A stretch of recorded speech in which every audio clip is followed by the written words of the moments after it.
Уважаемые коллеги, очень рада приветствовать нас в нашем институте развития образования.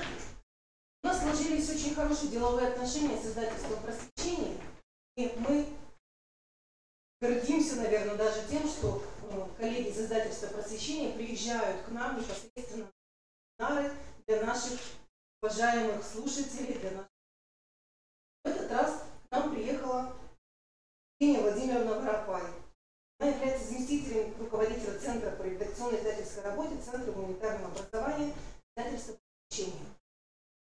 Мы предварительно с руководителем регионального офиса издательства «Просвещение» с Ириной Александровной Пикалевой обсуждали, какая тема может быть актуальна для наших педагогов, для наших учителей. И вышли как раз на тему подготовки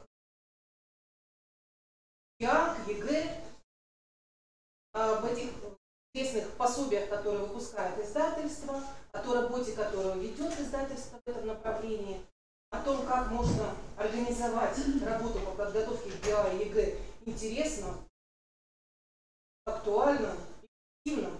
Об этом вам расскажет на семинаре гость. Пожалуйста, наши слушатели в вашем распоряжении. Будем вместе готовиться к ЕА по русскому. Удачи вам. Спасибо, удача нам пригодится, потому что у нас с вами актуальная тема. Я приветствую еще и коллег, которые подключаются к вебинару, то есть у нас с вами еще виртуальная аудитория есть, помимо реальной. Поэтому будем работать все вместе для того, чтобы ответить на ряд принципиальных вопросов, связанных с подготовкой к итоговой аттестации. Хотя бы подготовка к итоговой аттестации всем понятна по тематике. Тема звучит: читаем, слушаем, говорим и пишем, готовимся к ГИА по русскому языку. Вы понимаете, что сюда входит все: и письменная подготовка к письменному экзамену, и к устному, и я затрону еще отчасти вопросы метапредметного характера, потому что это тоже на сегодняшний день актуальная тема.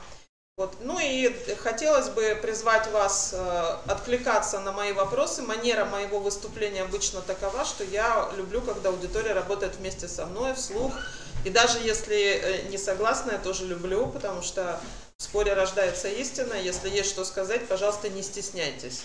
Иногда у меня бывает провокационная манера, я могу намеренно вызывать в вас чувство протеста для того, чтобы обсудить какую-нибудь очень проблемную зону. А у нас, как вы понимаете, в методике преподавания русского языка, что не зона, то проблема. Ну, по сути, получается, да, то есть куда ни копни в методическом плане, везде будет над чем подумать, поразмышлять и над чем поспорить. Итак, мы с вами начинаем с одного момента, который на сегодняшний день принципиально важен с моей точки зрения. Я попрошу вас теперь подумать вот над каким вопросом. Является ли учитель, который работает с учениками 10-11 класса, менеджером? В чем это проявляется? Почему он менеджер?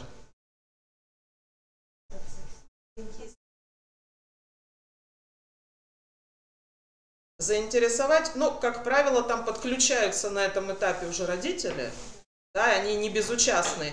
Если еще в каком-то там периоде они забывают, да, помогать, то ближе к итоговой аттестации они очень активно включаются в процесс, поэтому вы становитесь менеджерами процесса.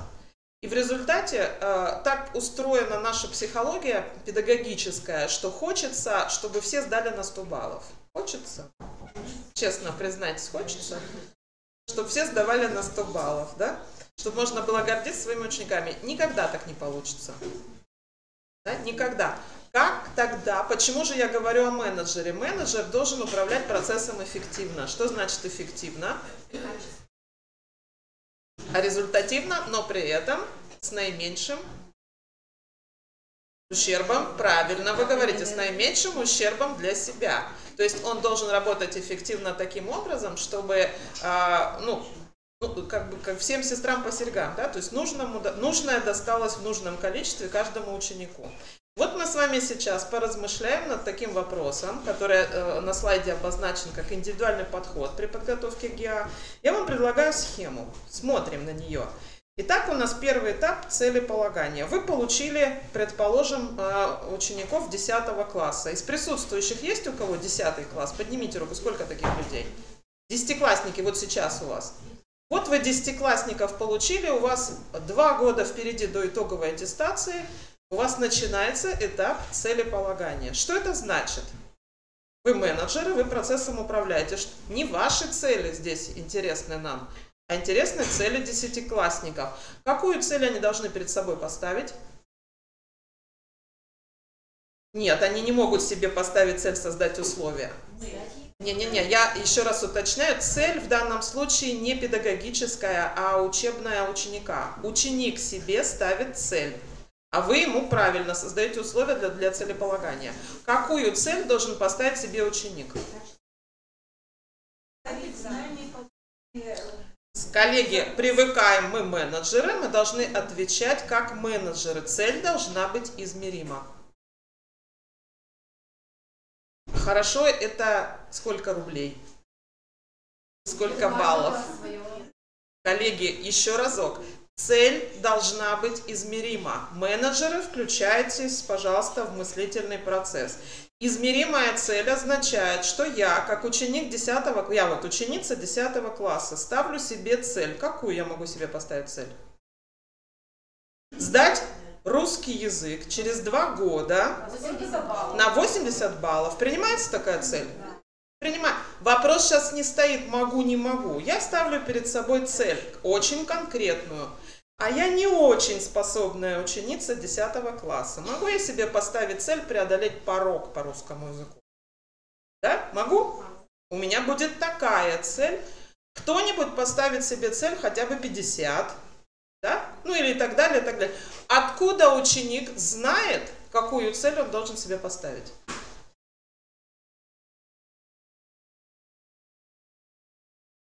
Но ведь в ЕГЭ другие задания, и количество баллов он не может взять откуда-нибудь. Правильно?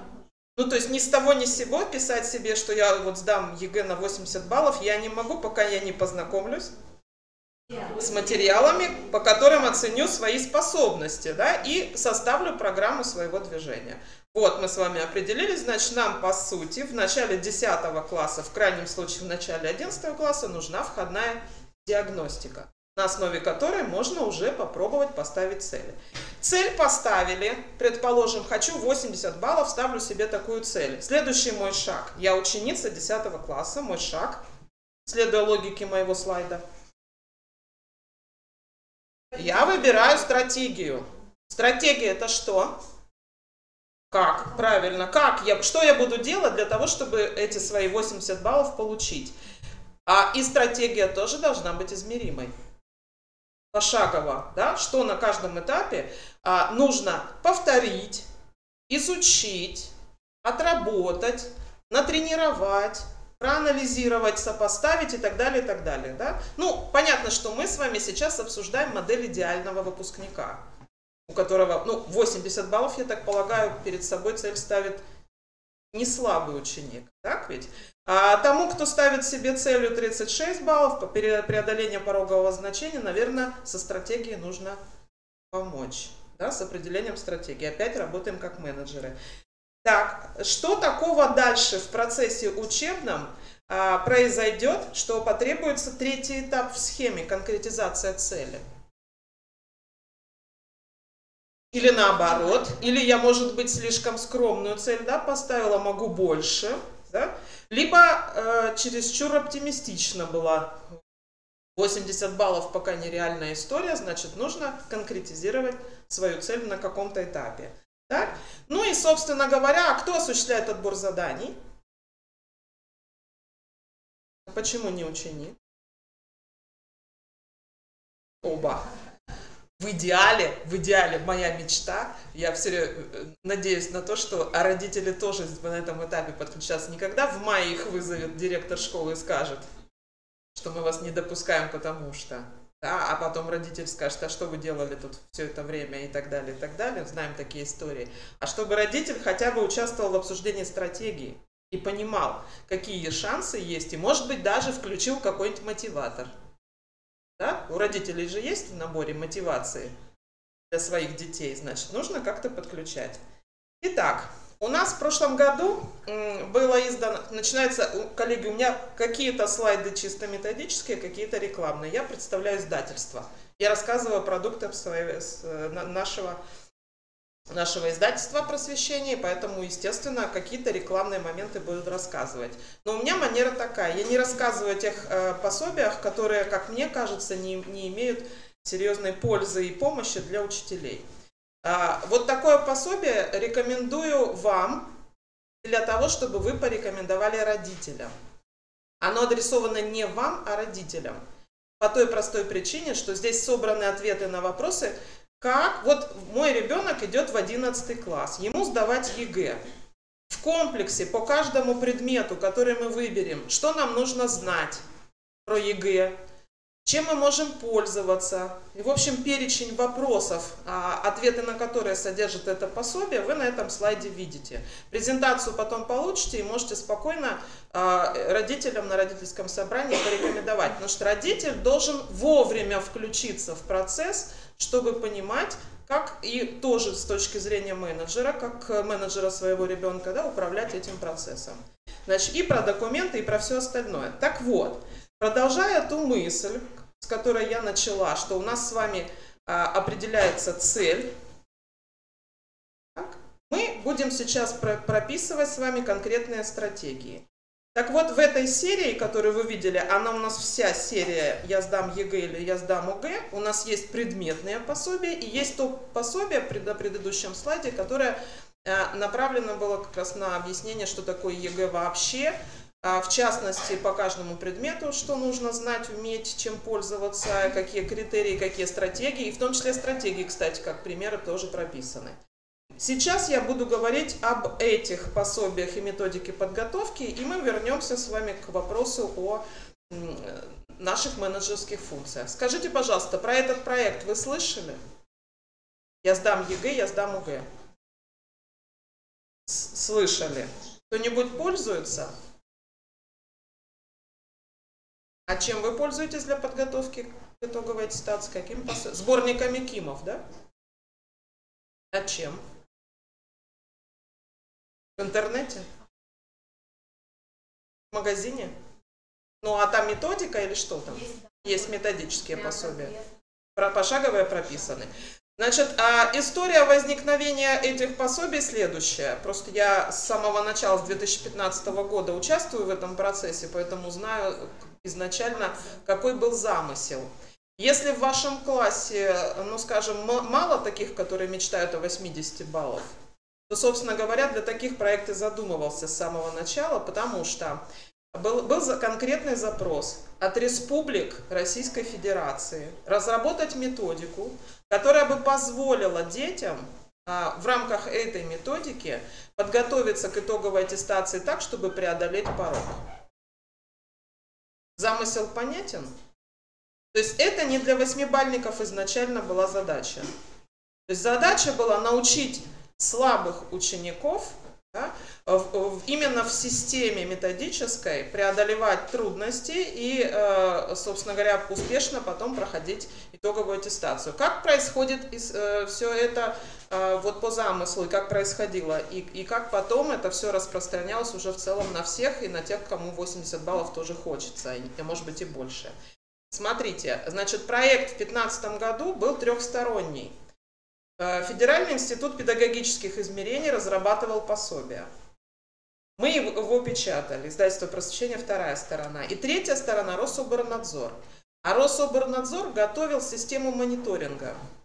Она проводилась 4 раза в год.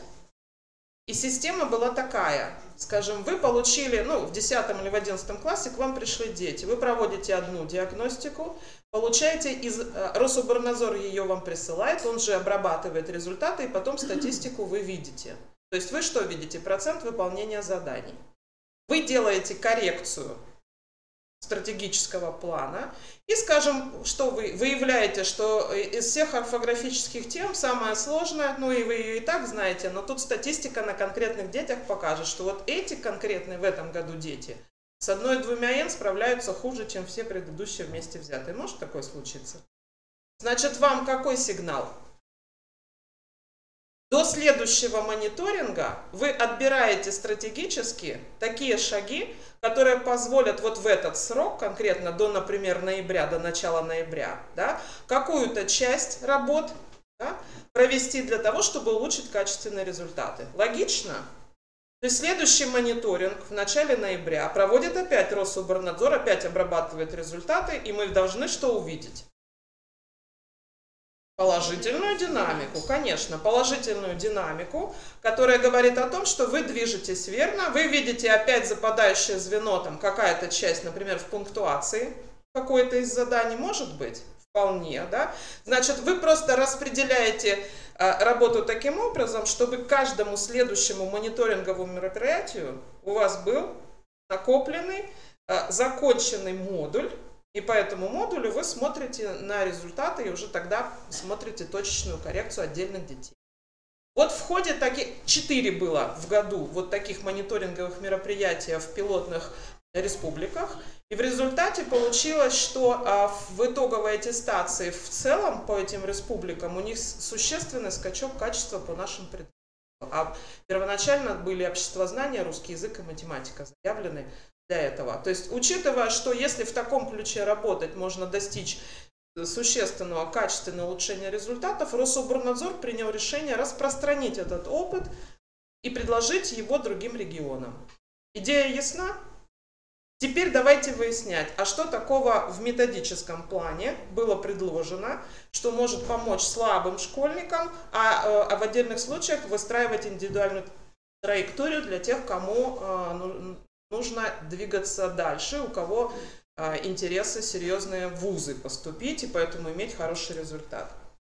Итак, у нас есть пособие серии. Сейчас мы с вами, коллеги, давайте тогда определимся, а мне крен сделать в сторону 9 класса или 11? 9-11. Все, я вас услышала, так как вы хором не сказали все 11, я поняла. Я 9 класс кое-что тогда выберу, получается, из 9 класса. Остальное вы в режиме самостоятельного изучения в моей презентации потом посмотрите. Потому что презентацию я строила таким образом, что выбрала на свой взгляд наиболее сложные задания в ОГЭ и показала, как они представлены в этих пособиях, причем один слайд задания, на втором слайде будет еще и ответ на это задание. Вы посмотрите систему работы и оцените качество. Мы гордимся этими пособиями по той простой причине, что в них зашита методика. Понятно, что присутствующие здесь педагоги имеют каждый уже свою выработанную систему подготовки к итоговой аттестации. Имеем? Кивните, что имеете. Собственную систему подготовки, так ведь? Есть молодые, для которых система еще пока в перспективе, они пробуют разные варианты, поэтому читают, смотрят, анализируют чужую методику. Так вот, если собственная система еще не сложилась, можно как раз посмотреть, какую идею заложили в эти пособия авторы. Тут серьезные были авторы под руководством, естественно, Ирины Петровны Цыбулько, но тут задача-то была особенная. Она для вас, возможно, тоже актуальная в том смысле, что мы учили детей, которые дома не говорят по-русски, сдавать итоговую аттестацию. Поэтому задача не такая простая, да, как выглядит, например, для Москвы и Московской области, там для Санкт-Петербурга. Естественно, у нас задача такого плана. Коллеги, у меня нет привычки озвучивать слайды, вы, пожалуйста, успевайте читать, смотреть, потому что на этом слайде ответ на вопрос, а как в систему встраиваться? Мы встраивались таким образом. У вас есть, естественно, программа старшей школы. Есть? Но вы, как опытные педагоги, знаете, что мы ничего нового не изучаем в 10-11 классе. Мы так системно все повторяем, углубляясь только в функциональную стилистику и культуру речи. Так? Так, значит, корректировки вы можете в свою программу вносить с учетом мониторинговых мероприятий. Поэтому с этим модульным курсом можно вполне было встроиться в систему и использовать его не как элективы, а как обычная работа на уроке. Ну, как правило, часов не хватает. Сколько у вас часов на русский язык в старшей школе? Кому-то повезло. Да, добавили еще час. У кого-то есть электив, да, то есть когда часов немного, нужно думать, и тут уже включается опять менеджерский мозг, а как организовать процесс так, чтобы индивидуальный подход учесть, чтобы всем угодить и в то же время, да, обезопасить всех от негативных результатов. Вот вариации, которые, как нам кажется, принципиально важны для работы в старшей школе, потому что 9 класс – это особая история, правильно? В 9 классе мы продолжаем программу, поэтому в 9 классе чуть сложнее. И вообще программа 9 класса сложнее, чем 11, согласитесь, с точки зрения объемов заданий, да, и вообще их видов. Ну, так или иначе, возвращаясь к нашему целеполаганию, на примере ЕГЭ, да, получается, мы с вами попали в одну из версий. Да, смотрите. Видно вам, нет? Смотрите, кому видно, кому нет. Здесь как раз набор возможных экзаменов и конкретный результат, который сформулирован в конкретном балле. 65, 80, 90. Кто-то себе такую цель поставил. Так? То есть мы стартуем с вами от ответа на вопрос, сколько баллов я хочу получить на выходе. То есть какой результат я хочу получить. Все, это нам понятно. Вот теперь выбор стратегии. Здесь конкретно из того пособия, которое я вам рассказывала и рекомендовала показать родителям, я выбрала 2 варианта. И для примера по русскому языку мы показываем с учетом даже уже демоверсии 2019 года. Потому что у нас тут нумерация поменялась, и чтобы вы, если вы еще пока в ней не ориентируетесь, вы должны понимать, почему именно такая нумерация, я сейчас поясню. Значит, смотрите, мы выбрали, вы как будто знали, да, что 80 баллов у меня там где-то запланировано, поэтому предложили 80. Вот вам 2 варианта, 36 и 80. Стратегии разные? Стратегии разные, конечно. А у нас результат как цель разные, значит и стратегии разные. Значит, требовать от учеников, которые мечтают получить 36 баллов, чтобы они вам максимально выполнили задание по, ну, например, по нахождению средств выразительности, вы не можете. Почему не можете? Не сделает. Да? То есть вы потратите много сил, а он не сделает. Значит, что нужно предпринять здесь, как менеджеры? Идет раздел, в котором он более... Идем как бы по методике зоны ближайшего развития, да, то есть освоил вот эту тему, сумел определить свой объем материала, да, идем потом дальше, да, и набираем следующие обороты, да, так, чтобы еще диагностические результаты куда-то фиксировали, чтобы было видно, что на прошлой диагностической работе получил каждый ученик. Я еще вернусь к этому. Итак, смотрите, для ученика, который хочет 36 баллов, мы все равно ставим задачу выполнять 2-ю часть ЕГЭ. Так?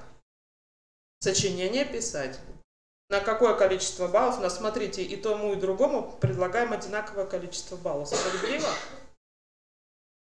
Справедливо? Нам на 36 баллов надо набрать 10-11 на сочинение, и на 80 не менее 11. Справедливо? Стратегия может быть, это же не рецепт в данном случае уникальный для всех, это просто пример. Эту стратегию совместными усилиями разрабатывает ученик и учитель на основе мониторинговых мероприятий. Логично рассуждать. Идем дальше. Что-то приуныли. Конкретизация цели. Вы провели, а какой мониторинг вы проведете в начале? Вот у нас выставлена демоверсия. Самое время демоверсию и прорешать. Правильно? Ну, у нас еще даже не демоверсия, а проект. Вот проект демоверсии мы как стартовую диагностику проводим. На основе стартовой диагностики мое предложение ученикам заполнить вот такую таблицу. Понятная таблица? Давайте посмотрим, почему в ней 3 колонки. Ученик выполнял, допустим, 10-классник, он знает программу итоговой аттестации на ОГЭ 9 класса, но ведь в 11 классе у него немножко иная, да, система оценивания критериальная, это он знает, да, задания похожие на те, которые он решал, но ведь не в точности такие же, значит, получается, что ученик, по сути, с этой работой встречается впервые. И после того, как он ее выполнил, он уже может оценить, какие задания для него являются простыми, понятными, не требующими серьезных усилий, а какие он не понимает даже, как выполнить. Да, вполне. Поэтому такая таблица нужна именно для того, чтобы, собственно, эту стратегию-то и выработать. И по этой причине сюда могут попасть у разных учеников разные номера заданий. Ну, кто имеет свою систему, тот сейчас со мной согласится. Помните, когда появилось только задание номер 7, грамматические нормы, грамматические ошибки, никто не знал, что с этим делать, и у учеников была паника. Когда учитель приобрел уверенность в выполнении этого задания сам, начался процесс внушения этой самой уверенности своим ученикам. И у нас так сложились обстоятельства, что 7-е задание уже не кажется таким уж архисложным для всех учеников. Правильно? Причем я заметила тенденцию такую, что с 7-м заданием, сейчас оно 8-е по нумерации, но вы понимаете, о чем речь, да? Где нужно установить соответствие типам грамматических ошибок. Так вот, тенденция такая. С этим заданием лучше справляются и с интересом его выполняют ученики не отличники, а такие середнячки. То есть они вдруг осознают, что они в состоянии его выполнить. Это задание и получить много баллов. Да? Замечали такое? Особенно, когда расскажешь путь поиска этих самых синтаксических ошибок. Итак, у нас конкретизация цели. Кто-нибудь хочет уже попробовать так поработать? Хочется уже? Ну, прощупать, там, подумать, может быть, модернизировать, может быть, как-то под себя подстроить. Итак, у нас вот эта таблица нужна нам весь год, если мы говорим про 11 класс, а лучше 2 года нужна. Почему? Потому что в идеале каждый ученик должен видеть динамику исчезновения номеров заданий из 3-й колонки. Так ведь? Наша стратегия будет какая? 1-я колонка должна прибавляться заданиями, да? И откуда? Из 2-й, из 3-й. Желательно из 3-й максимально переместиться в 1-ю и 2-ю, чтобы ученик уже и сам тоже подключался к этой работе. Вот тогда исчезает необходимость сравнивать одного ученика с другим учеником, потому что у нас главная задача – динамика каждого ученика. Индивидуальный подход как раз в том и заключается, что я на стартовой диагностике худо-бедно 30 баллов набираю, сырых, да, и теперь понимаю, что у меня есть проблемная зона, например, 8-е задание, я не знаю, как его выполнять, и поэтому ставлю перед собой цель узнать, как его выполнять. А учитель мне в этом случае поможет. И как только он мне поможет, у меня сколько баллов сразу прирастет? Моим 30 сырым, если я 8-е задание научусь выполнять правильно. 5. А это существенный прирост. В динамике существенный. Силы от этого прибавятся, осознание того, что я делаю все правильно, прибавится. Появится желание подкорректировать цель. Что-то я маловато себе в цели-то поставила 80, а замахнусь-ка я на 90, например. Ну, я фантазирую, но в принципе, да, как вселить уверенность в ученика? Особенно отличники же дрожат за каждый балл, правильно? Переживают. Итак, вот теперь смотрите, на промежуточном этапе, когда вы провели диагностику, вы проанализировали результаты учеников, у вас наметилась тенденция, что в этом классе, скажем, есть необходимость в первую очередь поработать над отдельными заданиями, да, но у каждого результат пока будет разный. И я вот здесь показываю пример, что у нас есть максимум, чтобы ученик видел, сколько в принципе можно заработать. Он же не знает этого. И у нас школьник, ну вряд ли я себе представляю школьников 10 класса, которые изучили демоверсию, да, проанализировали какое количество баллов. Они ждут, когда им это все сделают, в готовом виде предъявят. А надо их подключить к этому процессу. Что дает вот эта таблица? Эта таблица показывает, есть ли у меня перспективы роста в решении конкретных заданий, которые я себе прописала как сложные. Понятная идея? Понятно. То есть я все продолжаю тему индивидуализации. То есть индивидуализация здесь уже очень конкретные формы приобретает. Хорошо. Итак, у нас с вами, вот мы поняли, как действует ученик, теперь как действуем мы с вами. Теперь мы с вами, мы, педагоги, должны тоже действовать пошагово. Входная диагностика, желательно приближенная к итоговой аттестации. Сочинение будем включать?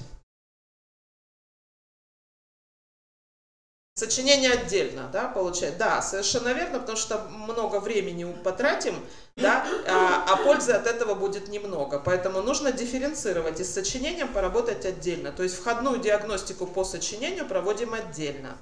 Да? И программы, я думаю, тоже будут две. Одна будет связана с решением заданий первой части, и другая программа с написанием сочинения. Так? Так. Итак, у нас есть входная диагностика. Почему я называю модульную программу? Так она была изначально разработана в этом проекте, как модуль. Что такое модуль? Скажем, норма орфографии – это модуль в итоговой аттестации? Модуль, да? Некий отдельно взятый элемент, который так или иначе связан с другими, но в принципе, если мы займемся комплексным повторением орфографии, вы так это делаете? Комплексно повторять орфографические правила, да? Какие-то там теоретические выкладки, да? Подсказки, какие-то алгоритмы вырабатываете. Это модуль. По итогам модуля, модульность программы в чем заключается? Вы сделали, здесь же можно как предусмотреть? Можно ведь давать не всю диагностику целиком, можно дать только орфографический модуль из итоговой аттестации. Продиагностировали орфографию, поработали над ней, провели потом итоговую, ну, как ее назвать, эту промежуточную, да, получается, промежуточную, мониторинг промежуточный, который покажет, что модуль орфографии усвоен очень даже неплохо. Значит, можно переходить к следующему модулю. Такая у нас выстраивается система работы. Понятно теперь вот эта идея по модульности? Ну и дальше все повторные диагностики и следующий этап. Если модульно, потому что если выполнять все 27 заданий, ну давайте 27 пока не берем, 26 заданий, это неэффективно. Значит, нужно каким-то образом их сгруппировать. Как нужно сгруппировать? А надо подумать, какой модуль поставить раньше, какой позже. На какой модуль нужно много времени. А есть такие модули, например, орфоэпия. Ее же за 2-3 дня-то не выучишь, да? Значит, она должна быть рассредоточена.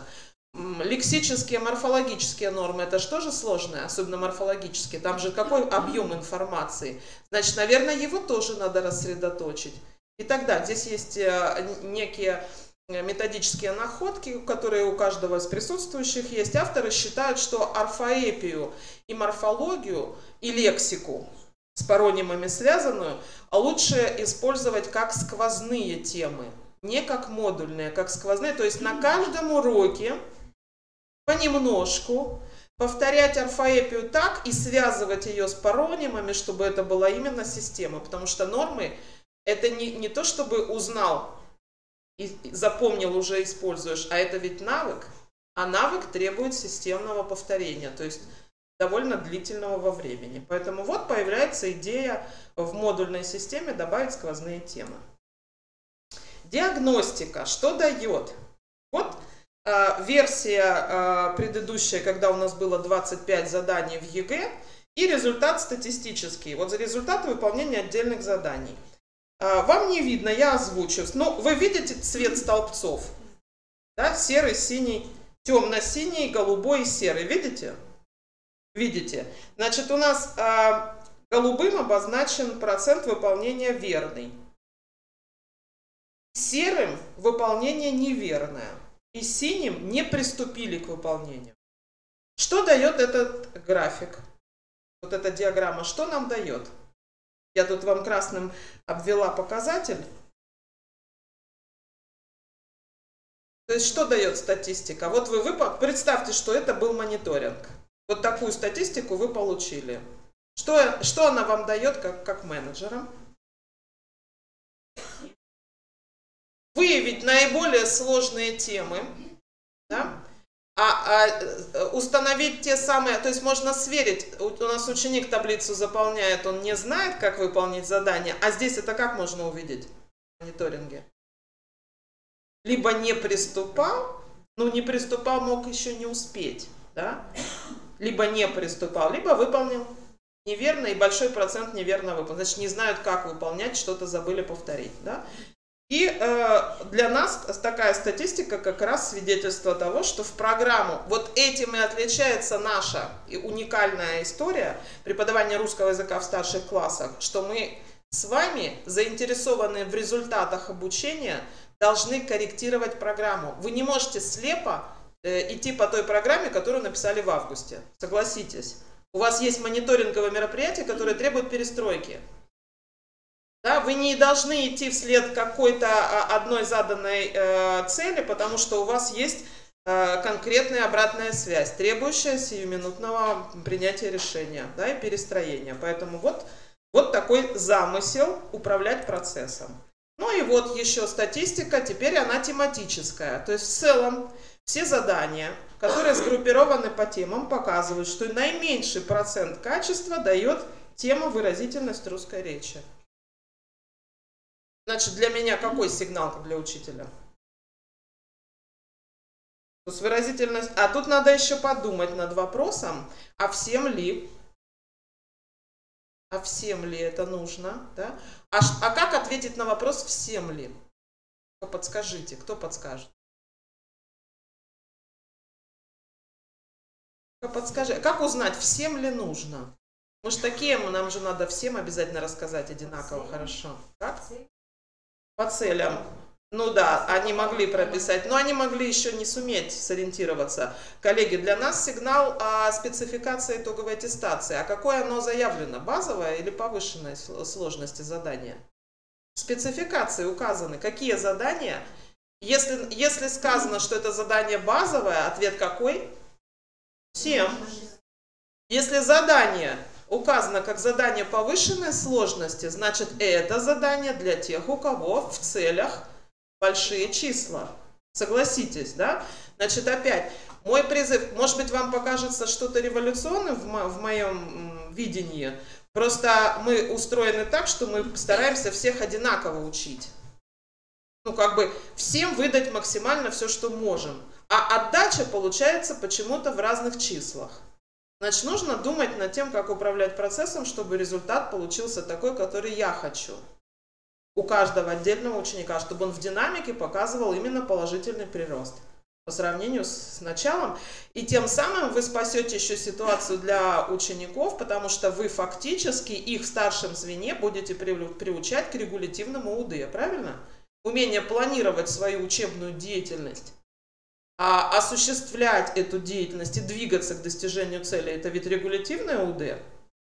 Регулятивное, то есть это фактически умение управлять своим учебным временем. Значит, это подготовка к тому, чтобы осваивать, переходить на следующую ступень образования.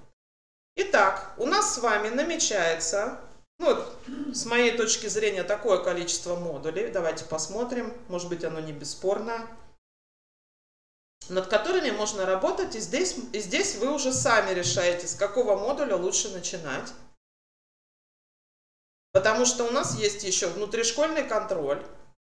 У нас бывают еще мероприятия разного рода, областные, районные, какие-то еще масштабные проверки, остаточные знания проверяют и так далее. У нас много есть таких моментов, которые управляют нами в выборе того или иного модуля. Коллеги, никаких ответов в качестве рецепта нет пока. Я имею в виду ответов на вопрос, какой модуль должен быть первым, какой вторым, какой третьим. Понятное дело, я могу лишь утверждать, что модуль сочинений не должен быть последним. Да, конечно. Над сочинением нужно работать, нужно действительно развивать именно в том ключе, который сейчас поставлен как форма этого сочинения, а в целом мы развиваем речь. Конечно, я много где бываю, и в разных аудиториях бывают разные отношения к итоговой аттестации. В идеале любой учитель должен сказать, что он работает не ради ЕГЭ, не ради ГИА. Получается, его задача, и у него миссия другого плана. Он должен научить пользоваться языком как средством общения в любой сфере и ситуации. То есть так ведь? И устной, и письменной речи. А ЕГЭ – это лишь форма контроля, которую государство нам сейчас предъявило. То есть если через 2-3 года поменяет нам концепцию кардинальным образом, это означает, что наши ученики, которые владеют в целом компетенциями в области устной и письменной речи, должны спокойно справиться и с той формой. То есть форму поменяют, а мы же с вами о содержании, мы же содержанием занимаемся на уроке и приучаем к работе, к языку. Но тот момент такой, сейчас я вас немножко озадачу, потому что кто-нибудь из вас в качестве просто такого любопытства педагогического хоть раз заглядывал в задание ПИЗы? Видел, как они выглядят, эти задания? А представляете, как они могли бы выглядеть? Я вам конкретный вопрос задам. Вот представьте, что в ПИЗе проверяется, не представьте, а это констатация факта. В ПИЗе международное исследование, в котором участвуют 15-летние дети. То есть это кто? Девятиклассники. Итак, 15-летние дети участвуют в международном исследовании, показывают уровень читательской грамотности. Так вот, очень конкретный вопрос. Как вам кажется, какие жанры им будут предъявлены для чтения? Например?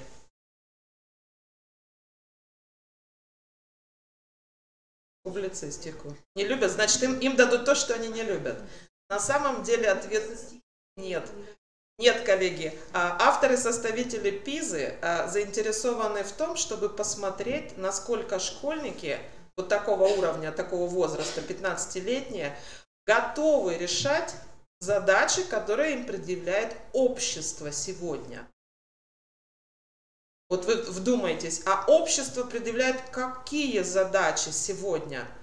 Вот если не брать конкретно просто школу, а в целом нашему обществу, даже не нашему государству, а вообще обществу людей, какие нужны специалисты, чем они должны владеть для того, чтобы в этом обществе быть успешными?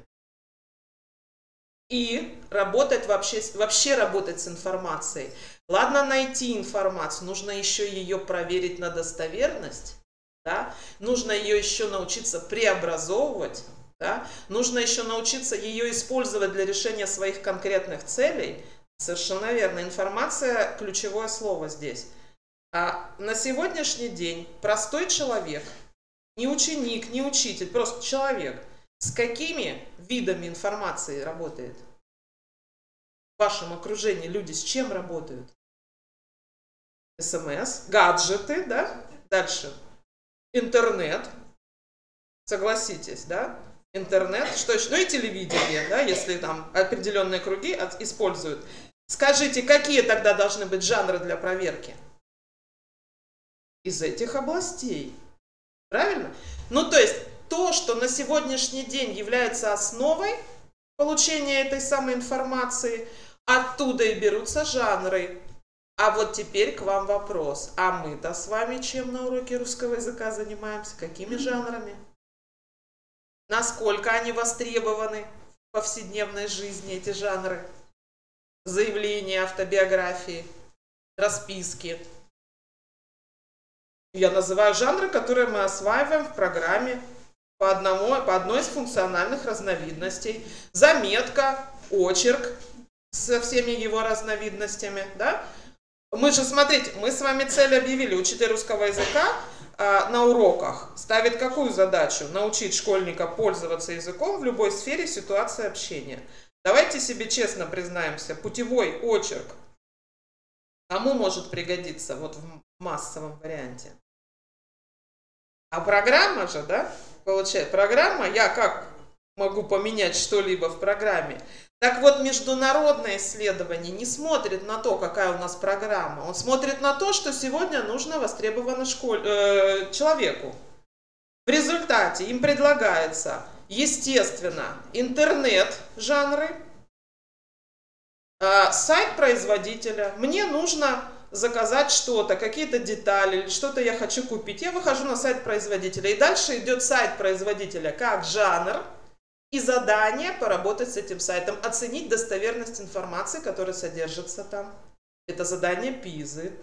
Дается профессорский блог, и в этом блоге тоже нужно найти соответствующую информацию. Дается задание составить ответное письмо, электронное письмо по той ситуации, которая описана. Ученик должен написать, он не отвечает, как это надо сделать, он в реальности пишет это письмо, прописывая все шаги и письмо, и как он кому его адресует, как бы все заполняет. Причем он это делает в электронном виде. Сейчас ПИЗа в основном от бумаги переходит к электронной версии. То есть ему создают такие условия, которые являются приближенными к реальностям. Так я к чему про это говорю сейчас вам? Да, что мы с вами должны понимать, да, куда движется общество и как мы можем поучаствовать в этом, и в каких формах мы должны работать, и, может быть, подумать над внеурочной деятельностью, еще над чем-то, чтобы как можно ближе наши школьники находились к реалиям, потому что задача-то стоит к 2024 году в десятку попасть лучших образований. Такую же нам президент поставил задачу. Как будем ей добиваться, я пока не знаю. Я предполагаю, как у нас все делается. Да? Но я вас сейчас зародила в вас такую нотку сомнения, с одной стороны, да, но моя задача каким-то образом привлечь вас к тому, чтобы вы, может быть, на МО акцентировали внимание вот к этим видам. Может быть, кто-то заинтересуется, найдет эти задания. Попробуйте сами порешать, с учениками попробовать. Может быть, вас заинтересует эта форма подачи информации. Ведь если ученик умеет работать с информацией, значит, он и в русском языке будет тоже разбираться, да? Точно так же понимать, к каким источникам обратиться, чтобы найти ответ на тот или иной вопрос, как правильно сформулировать свои выводы, как сопоставлять, сравнивать. Понятная идея? Все, идем дальше. Так, что нас может интересовать? Давайте сейчас выполним одно задание, чтобы поговорить немножко об ОГЭ, чтобы вы понимали, раз я говорю о пособии, в чем его специфика, в чем его особенность. Итак, у вас в раздаточном материале, у кого нет, можно взять еще здесь, зайти взять. Раздаточный материал, посмотрите, пожалуйста.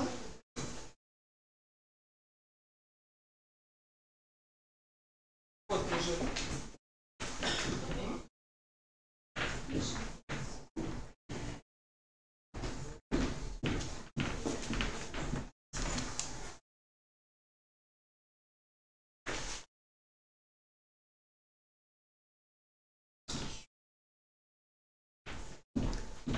Сейчас мы для тех, кто подключился виртуально, попробуем тоже организовать работу таким образом, чтобы было понятно, что требуется относительно сжатого изложения.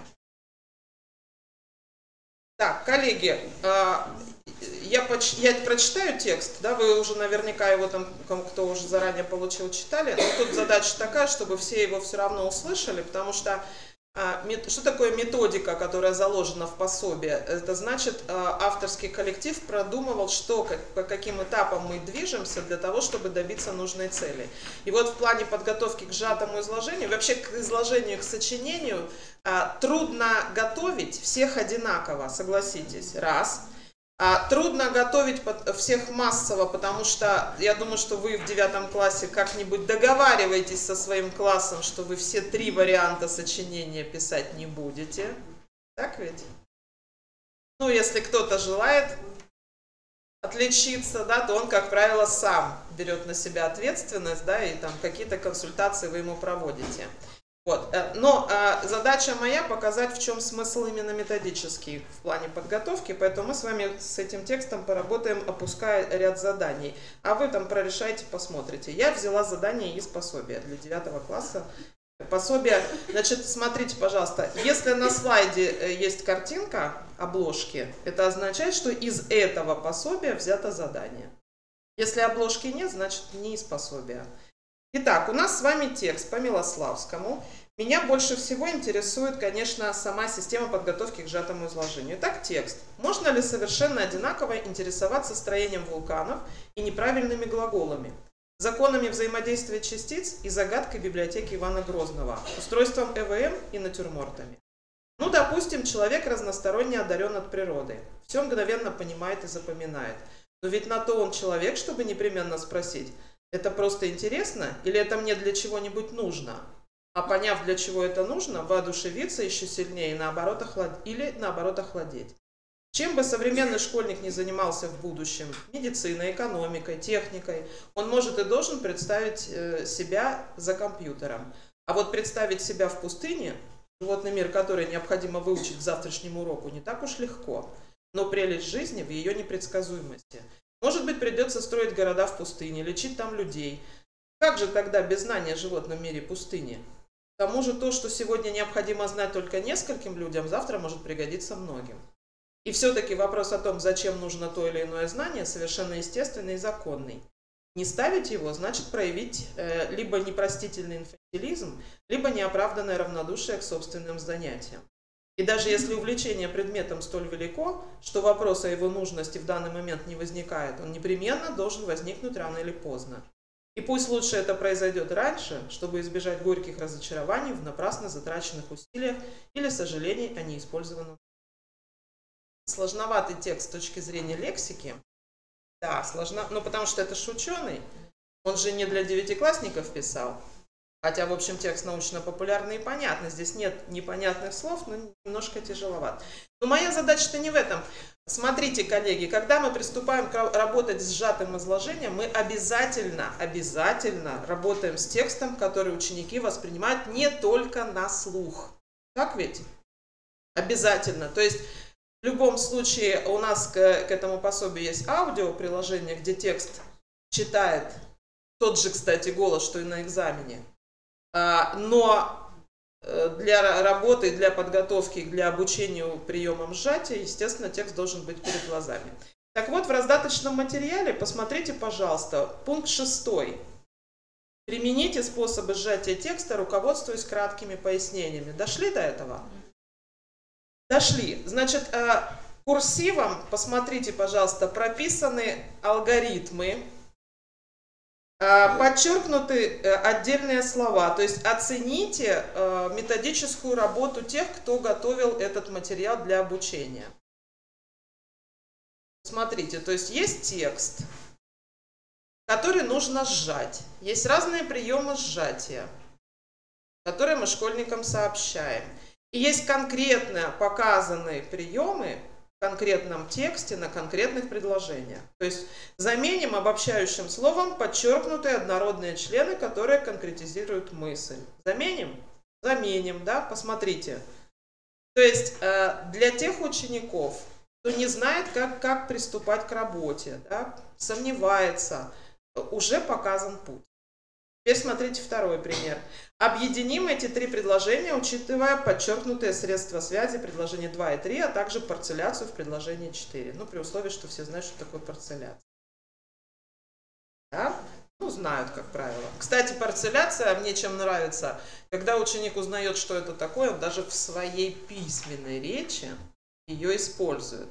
В отличие от метафор, особенно развернутых, да, ученики пытаются использовать парцеляцию в своих сочинениях. Итак, объединим подчеркнутые слова, посмотрите на обороте дальше. И, собственно говоря, шаблон ответа уже дан, туда нужно только вставить пропущенную информацию. То есть это не для того, кому 90 баллов нужно, это для того, кому нужна помощь. А мы ведь этим детям уделяем больше внимания, чем отличникам. Признавайтесь.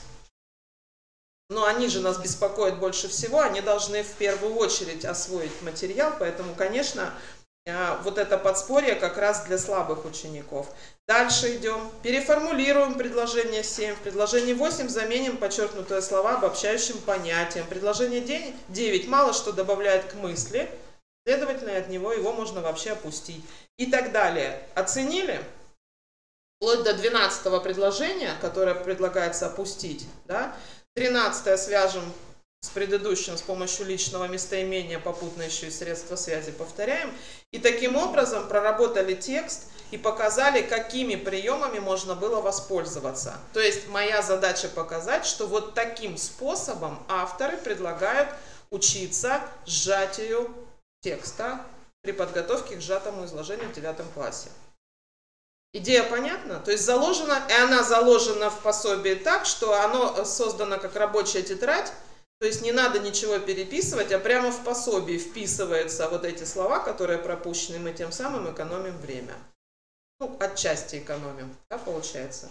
Так, убедились? Теперь еще одна находка.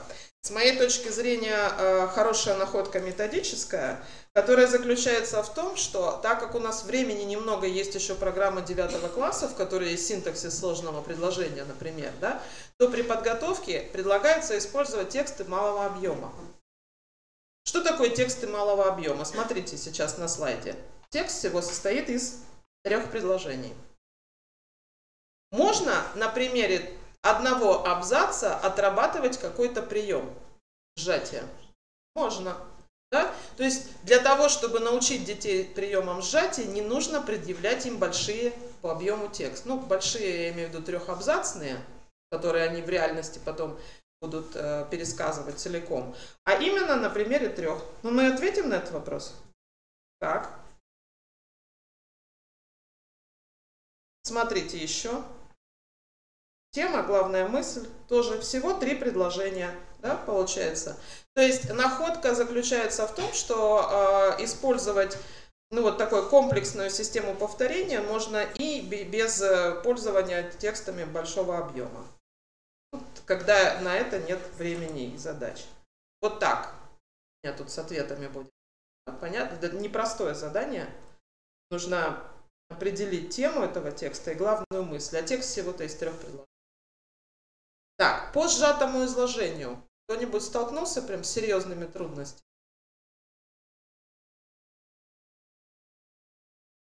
Особенно авторские, да? Когда?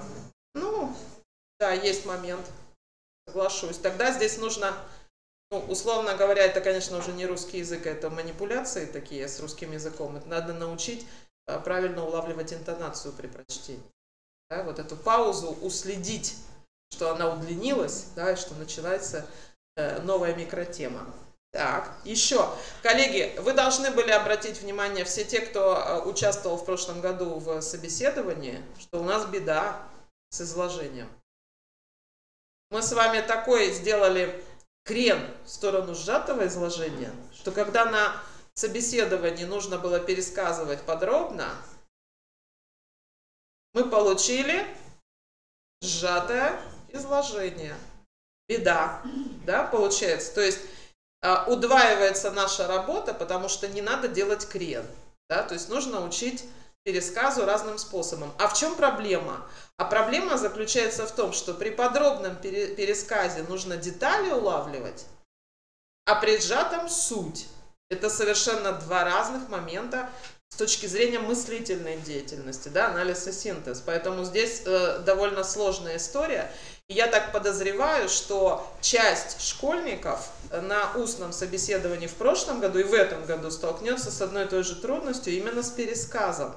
Хотя мы с вами предполагали, что проблемы могут быть с монологом и диалогом, или там с выразительным чтением, да? А оказалось, что и пересказ, а про включение цитаты в пересказ вообще отдельный разговор. Некоторые забывают это делать, да, растерялись. Итак, значит, коллеги, я тогда этот компонент, связанный с приемами сжатия, только покажу, пролистав, что авторы подошли к вопросу обучения приемов сжатия тоже комплексно с самого начала. То есть вот это обобщающие слова, обобщающие понятия отрабатываются отдельными упражнениями. Видите сейчас?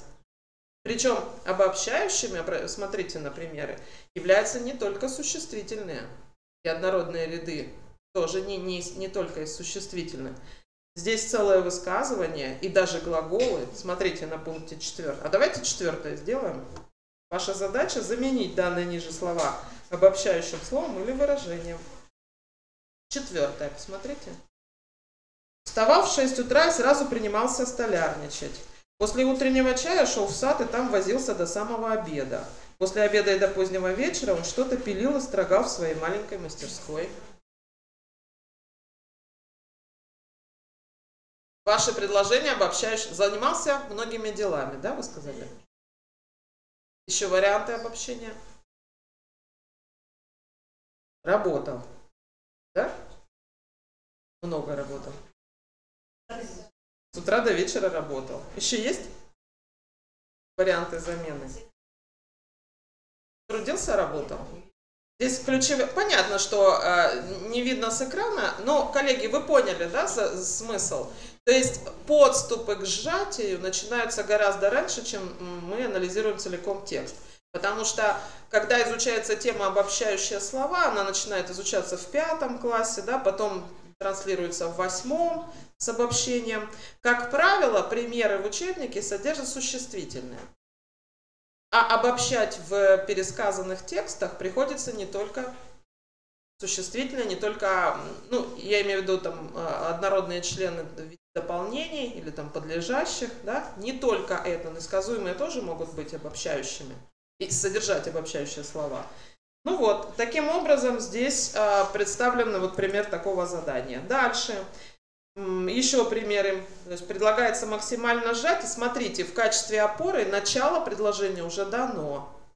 То есть есть некая подсказка. А это, как я понимаю, ориентир на то, что пособие может вполне использоваться как самоучитель. То есть у тебя же уже есть подсказка, как это можно было бы начать делать, значит, можно уже пробовать.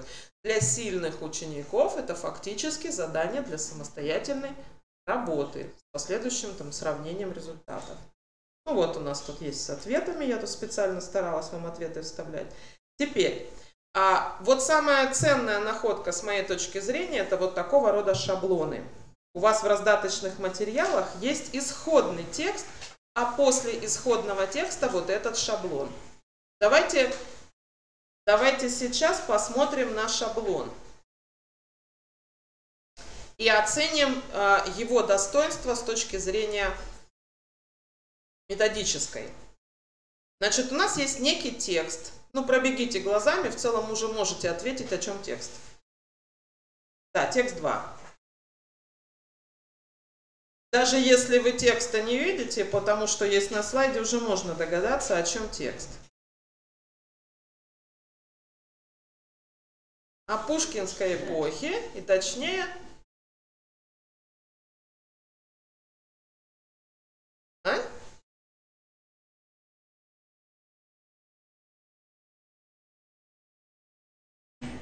дружбе, влиянии.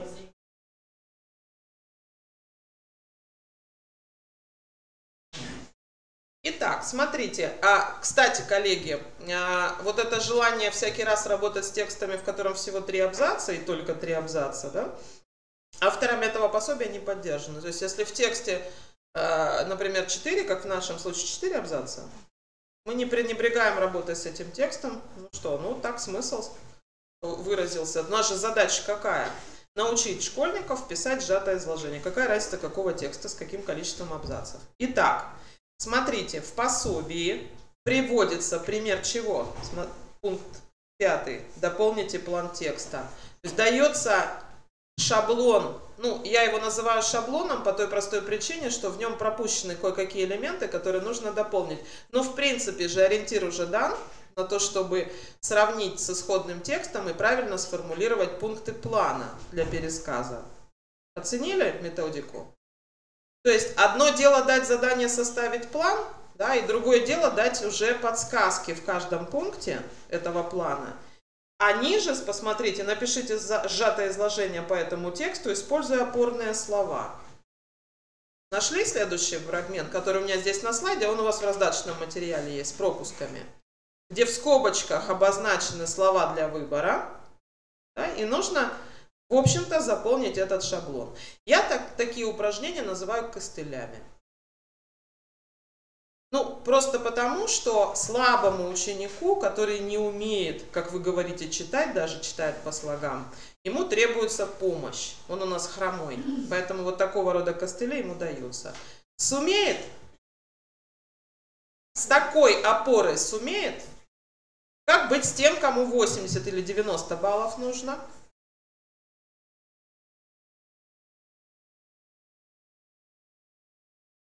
Ну, вы не можете из пособия ничего убрать, они уже там есть. Самим писать? Или поможете, или пусть смотрят? Пусть смотрят? Конечно, пусть смотрят. Нет, понятное дело, они писать будут самостоятельно, насколько смогут, да? Но имеют полное право воспользоваться и подсказками. Потому что в ходе этой работы все равно они будут усваивать элементы перехода от одной мысли к другой. Они будут следить за формой глагола, что тоже принципиально важно при пересказе, чтобы видовременного разнобоя не было. И много еще каких моментов. У них другие задачи, уровень другой, но в принципе опора никому не мешает. Принимается? Как идея принимается, да? То есть в пособии заложены такого рода шаблоны, которые я называю костыли, и польза от них именно такая, что она помогает. То есть она дает некую уверенность слабому ученику, что он справится с этим заданием, ну пусть даже с помощью. Ну что в этом плохого? Да, получается, вы все равно ему будете помогать. Получается, пусть он попробует выполнить это самостоятельно, опираясь на эти задания. Вот еще, посмотрите, опорные материалы тоже могут выглядеть таким образом, что решается отчасти орфографическая задача самостоятельно. Да? То есть это тоже шаблон сжатого изложения, но в нем нужно еще и орфографические задачи решить. То есть и вот такого рода заданий при подготовке к сжатому изложению здесь предостаточно. Вопросы по сжатому изложению есть или я иду дальше? Дальше. Ну, я про замену слова вам просто покажу, что здесь задание с ответами, которые можно прорешать. Почему замена слова вызывает сложности? У ваших учеников вызывают сложности замена? Почему? Почему? Словарный запас не соответствует тому словарному запасу, который предъявляется на экзамене. Да? Не совпадает, поэтому сложновато подбирать. Да, поэтому им нужно показывать, смотрите, какая находка в данном случае методическая, в скобках уже предложено, из чего выбирать. На экзамене у них нет возможности это выбирать, а здесь предложено, какая идея заложена, какие именно слова подбираются. Смотрите, ну вот в качестве примера первого. Обувку шить навострил, наловчился, научился, насобачился. Правильно, стилистическая. То есть параллельно решается еще задача правильного выбора, чтобы это соответствовало стилистически. Чтобы выбрать, нужно было только то, что подходит в данной конкретной ситуации. Ну, понимаете, беда-то заключается в том, что у нас какой источник литературный не возьми, автор имеет полное право использовать все, что хочет, потому что он русским языком владеет. А на этапе обучения мы ученику запрещаем, да, использовать разговорные элементы там, где нужно привести литературно-нейтральный. Ну, объясняется это лишь учебными целями. На самом деле, если задача требует использования разговорного, было бы хорошо. Ну, таковы условия у нас. Поэтому и предложено, чтобы было понятно, как следует совершать отбор, если перед тобой стоит возможность выбора. То есть у тебя в голове два варианта есть ответа, какой из них выбрать? Значит, такого рода задание указывает, что ты следи за стилистически ограниченными в сфере употребления словами. И не их используя, а те, которые являются стилистически нейтральными. Так, по поводу словосочетания. Трудное задание. Как правило, справляются, да? Хорошо. Ну, про согласование управления примыканием расскажу вам такую историю. Нужно было составить задание для 9-классников по проверке остаточных знаний за 8 класс. Это тема 8 класса? Это тема 8 класса. Вот давайте с вами вместе порассуждаем. Как составить задание для проверки остаточных знаний для школьников, чтобы они были, два варианта обязательно. Первый, второй вариант, чтобы хоть какая-то дифференциация была. Вот как бы вы предложили, какие задания дать для того, чтобы проверить согласование управления примыканием? Как помнят, что это такое?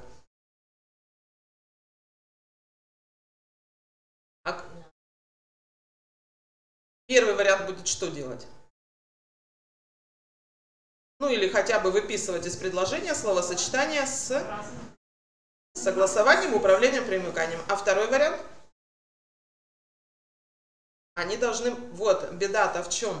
У нас же второй вариант... У вас же не сидят дети так, что первый вариант это все те, у кого 36 баллов, да, а второй вариант те, у кого 80. Поэтому задания должны быть равнозначные.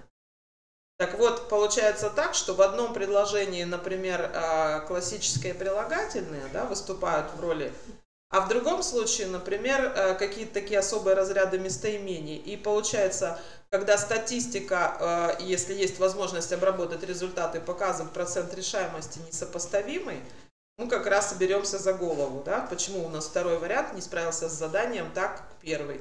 А потому что, скажем, простецкий вариант существительное плюс прилагательное для согласования намного легче, да, чем какой-нибудь, например, там, не знаю, собственное притяжательное местоимение.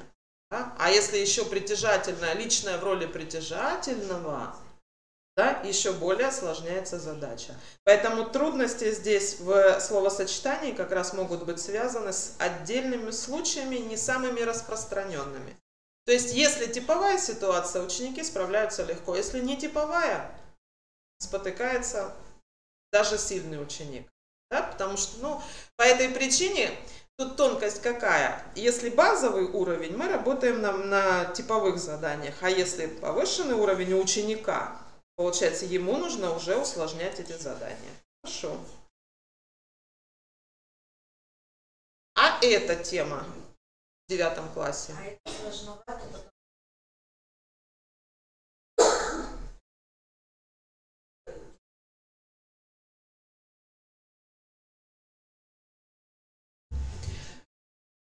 Коллеги, много думала над этой темой, потому что волей случая приходилось присутствовать на государственных экзаменах в педагогических университетах, когда студенты анализировали текст на практической части, где тоже характеризовали грамматические основы, все удивлялось, что же они никак не могут найти полноценно грамматическую основу. Пришла к выводу, что вот как заложили в начальной школе, вот очень важно, чтобы учитель начальных классов в свое время, когда учил грамматической основе, с самого начала заложил правильную основу. Вот было бы идеально, конечно. А потому что в 5 классе, когда вы получаете детей, вы понимаете, что если они грамматическую основу ищут по вопросу, да, по вопросу, все, считайте, что эта основа уже заложена, и попробуйте теперь переучить. А если глагола нет в предложении, все, сказуемого нет, все, тупик, да, получается.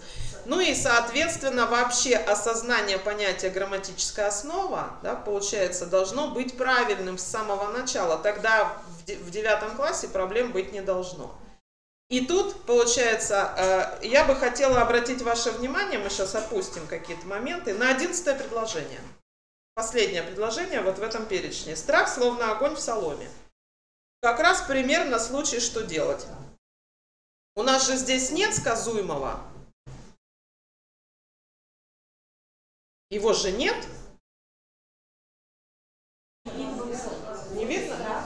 Ну я же вам прочитала. Страх словно огонь в соломе. Страх словно огонь в соломе. Почему я хочу обратить ваше внимание именно на это предложение? Ну именно по той причине и хочу. С одной стороны, хочу обратить внимание, потому что здесь нет сказуемого. Ну, точнее так, оно не выражено. Да? С другой стороны, хочу обратить ваше внимание на этот самый союз сравнительный. Потому что, если правильно учить детей выделять грамматическую основу, они должны отвечать на вопрос не о чем говорится в предложении, что это делает или не делает, а что утверждается об этом. То есть мы нашли предмет разговора, подлежащее. То, о чем говорится в предложении. Предмет разговора. Что про этот предмет разговора утверждается или что отрицается? Какой должен быть замысел? В нашем примере, если не обратить внимание на союз сравнительный, получается, что страх – это огонь.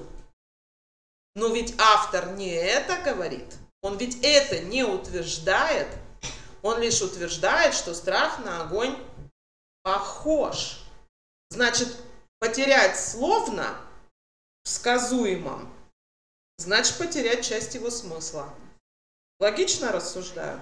Ну, у меня вот ответ, я специально это словно выделила. То есть здесь примеры, отобранные из пособия для отработки навыков определения грамматической основы. И словно здесь состав сказуемого входит. Я понимаю, что это служебная часть речи, но для понимания смысла предложения, ведь грамматическая основа – это главный смысл. Отбросить второстепенные члены, оставив грамматическую основу, мысль, которую автор хотел выразить, оставишь. Так вот, в данном случае подлежащий страх словно огонь, грамматическая основа, сказуемая словно огонь. Это кому важно понять? На каком уровне это нужно понять? На базовом, на повышенном? По логике на базовом. Можно путаться в частях речи, в формах или в чем-то. Это понимание смысла предложения, ключевого. Потому что для пересказа ты должен уловить грамматическую основу. о чем говорится, что утверждается? Это навык должен быть базовым. Да, я согласна, что пример сложный, поэтому, конечно, мы с него не начинаем. Поэтому, коллеги, призыв к тому, у кого пятиклассники. Специально проверьте, как они определяют грамматическую основу. И как они вообще задают вопросы к второстепенным членам предложения. Нам письма идут, письма счастья их называю. Потому что когда нужно задать морфологический вопрос, когда нужно задать вопрос синтаксический, мы должны научить пятиклассника. Да, вот в соломе, давайте на примере этого же предложения. Как надо задать вопрос к словоформе в соломе? Если это синтаксический вопрос, то это где? А если морфологический вопрос, то в чем? Да, получается? Да, так этому нужно когда учить? Сразу. В идеале сразу нужно учить, чтобы ученик понимал, что для определения падежа ему нужен морфологический вопрос. Да? А для определения члена предложения ему нужен синтаксический вопрос. А вопрос этот где? Задается от какого слова? По логике от сказуемого, которое пропущено. Отсюда вопрос. Какой тип сказуемого в предложении? Глагол. Глагол-связка. Спасибо за комментарий. Думаю одно, а язык впереди меня. Пропущен, глагол пропущен. Но мы же не от огонь задаем вопрос, где в соломе, а от сказуемого, которого в предложении, от глагола, которого в предложении нет. Оно пропущено. А тип сказуемого какой?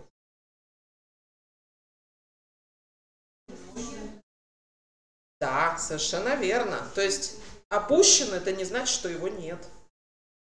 Все, поняли смысл? Вроде как задание не такое и сложное, но здесь принципиальная пропедевтика должна была быть в начальных, наших начальных классах, в 5, в 6 классе. Давайте еще здесь посмотрим. Классический вариант, инфинитив в роли второстепенного члена.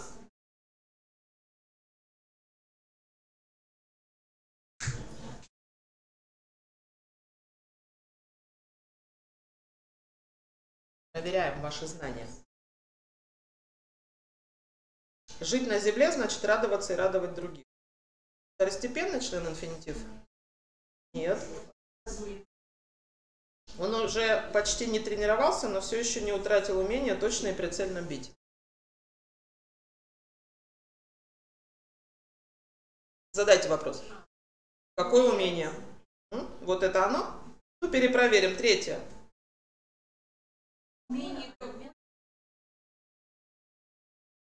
Умение какое? Какое умение он утратил? Он утратил умение точно и прицельно бить. Умение бить он утратил. Умение какое? Туман начал застилать. Просто перепроверяем. Здесь состав сказуемого. Закончил писать. Тоже проверяем.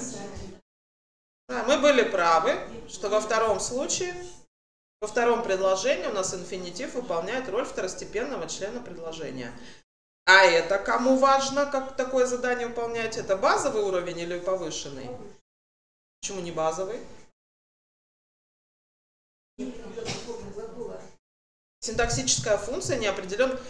Ответ принимается оба ответа, потому что когда мы глагол изучаем в 5 классе, то это повышенный уровень для 5 класса, а для 8, который уже знает основу, синтаксическую роль, главную синтаксическую роль глагола, да, быть сказуемым, вот тогда-то ему и предъявляется информация о том, что инфинитив может быть любым членом предложения, в том числе любым второстепенным членом предложения. То есть этот уровень становится базовым в 8 классе. А для пятиклассника, конечно, это будет уровень повышенный, получается. Так, что касается сочинения. Есть смысл останавливаться на сочинении в 9 классе? Есть.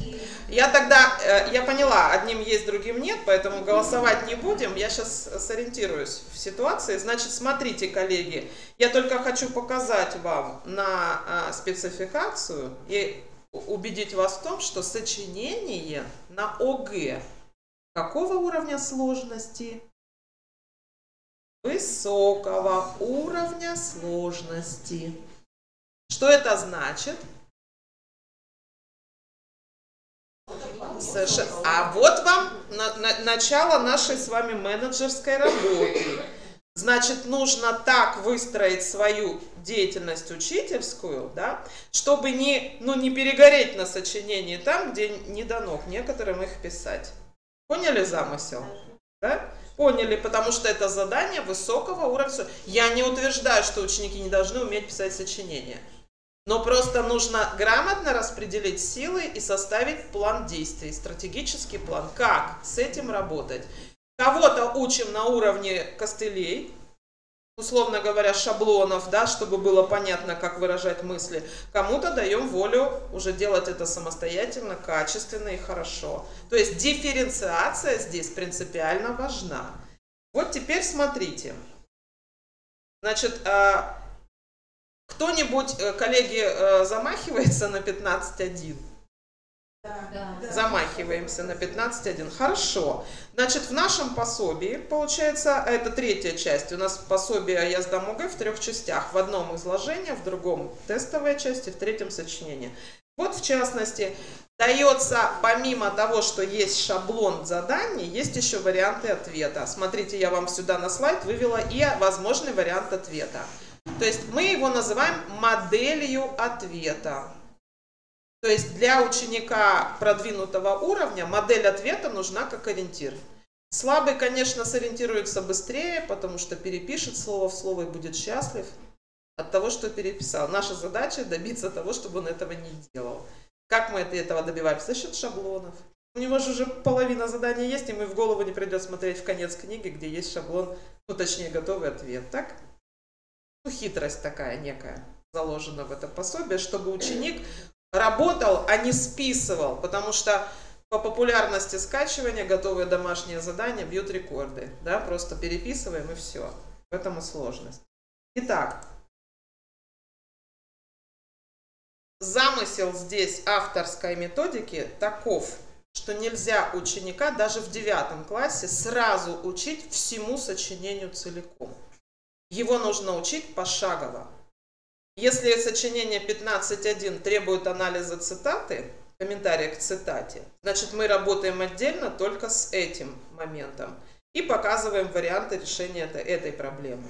Как перейти от анализа цитаты ко 2-му абзацу, да, какие переходы, это следующий этап. То есть нельзя сразу требовать результата целого, нужно по частям, пошагово. И я как раз на слайдах показываю, как это делать пошагово, как это в пособии представлено. Вот в данном случае там, какие примеры приводятся, да? Есть ссылка на эти примеры и есть строчки для того, чтобы ученик дополнил эту информацию. То есть аргументируйте тезис, приведя 2 примера из прочитанного текста. Образец перехода к аргументации. Им уже предложен образец перехода.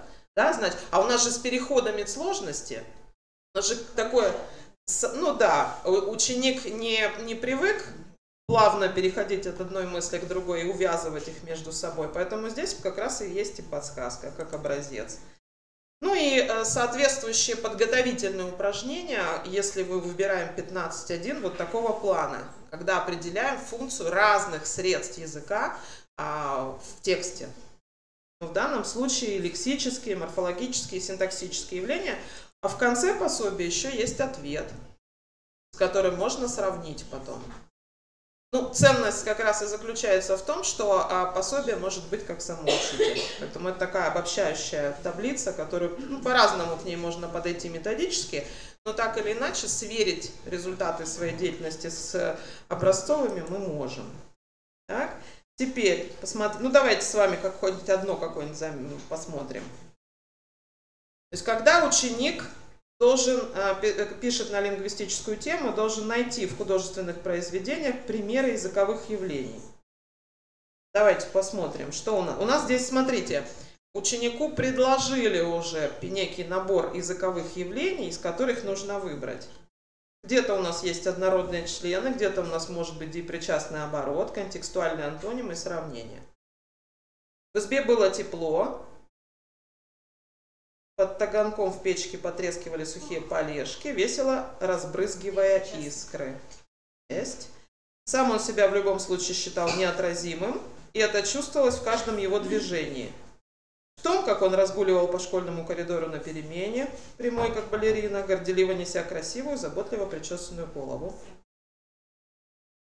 Как балерина. Увидели, да? Так, а что еще? Депричастный оборот же у нас не один. Да? А еще что? А еще однородные члены. То есть всего-то два предложения, да, по средства грамматические в этом наборе встретились разные. Ну вот таким способом приучают анализировать, не в целом тексте искать где-то, а в отдельно взятых предложениях. Ну, потому что подготовка начинается, ну, не сразу с выполнения задания, которое предъявлено в КИМах, а с его вот этой подготовительной, такой, пропедевтической работы. Да, все, хорошо, отдохнем. Я бы еще вот на этот пример обратила внимание и сразу уходим на перерыв. Смотрите, коллеги, непростой случай, потому что это как раз пример, который доказывает, что сочинение на лингвистическую тему – это действительно задание повышенного уровня сложности. Но я вам сразу с ответом предъявляю задание. Укажите в отрывках одно лексическое, одно грамматическое явление, укажите их функцию в тексте. Не так просто глаголы в повелительном наклонении квалифицировать как грамматическое явление, если у тебя нет навыка. Согласитесь. Да? А лексическое сравнения найдут. Сравнения найдут. Ну, как правило, сравнения находят. Даже и развернутые сравнения все равно найдут. А вот грамматическое явление, особый случай отбора, а уж я молчу про функцию в тексте. А функция, то есть моя задача убедить вас в том, что вот такого рода задания слабому ученику даже предъявлять не нужно. Понятно почему? Ну, вы запутаетесь вместе с ним, да? Вы пока до сути дойдете, вы уже забудете, какое было исходное задание. Потому что утратите всякий интерес к этому. Коллеги, перерыв 10 минут.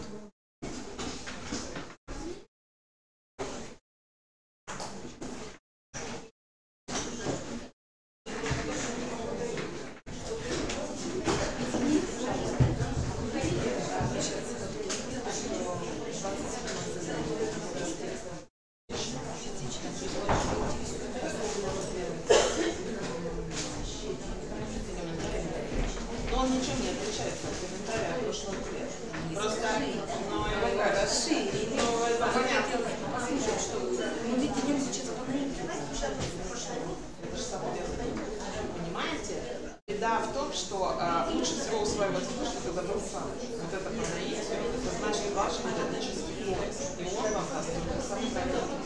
Ну, понятно, что вы там. Ну, у меня нет такой задачи конкретно рассказывать про это. У меня есть несколько примеров. Вот сейчас надо подумать, мы перескакиваем через собеседование, переходим к 11-му, потом в случае чего возвращаемся к собеседованию. Или народ больше интересует собеседование. Ну вот, поэтому я сейчас спрошу, потому что у меня по логике сейчас к собеседованию, потому что с 9 классом разобраться, потом к 11, а к тому времени уже... Ну, хорошо. Ну, в этом случае с комментариями, я так думаю, уже сейчас много материала в интернете, вопрос какого качества.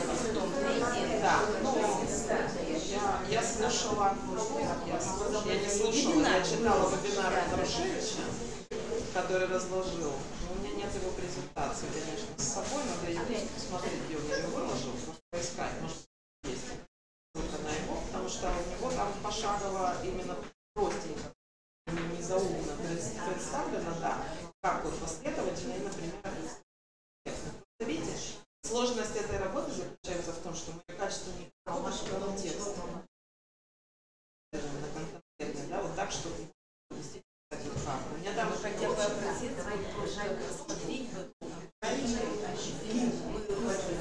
ну, в раздаточном материале последний, по-моему, текст пространства. Да. А у вас можно взять презентацию? Конечно. А я не знаю, как организаторы сказали, что в какой-то случае. Никак.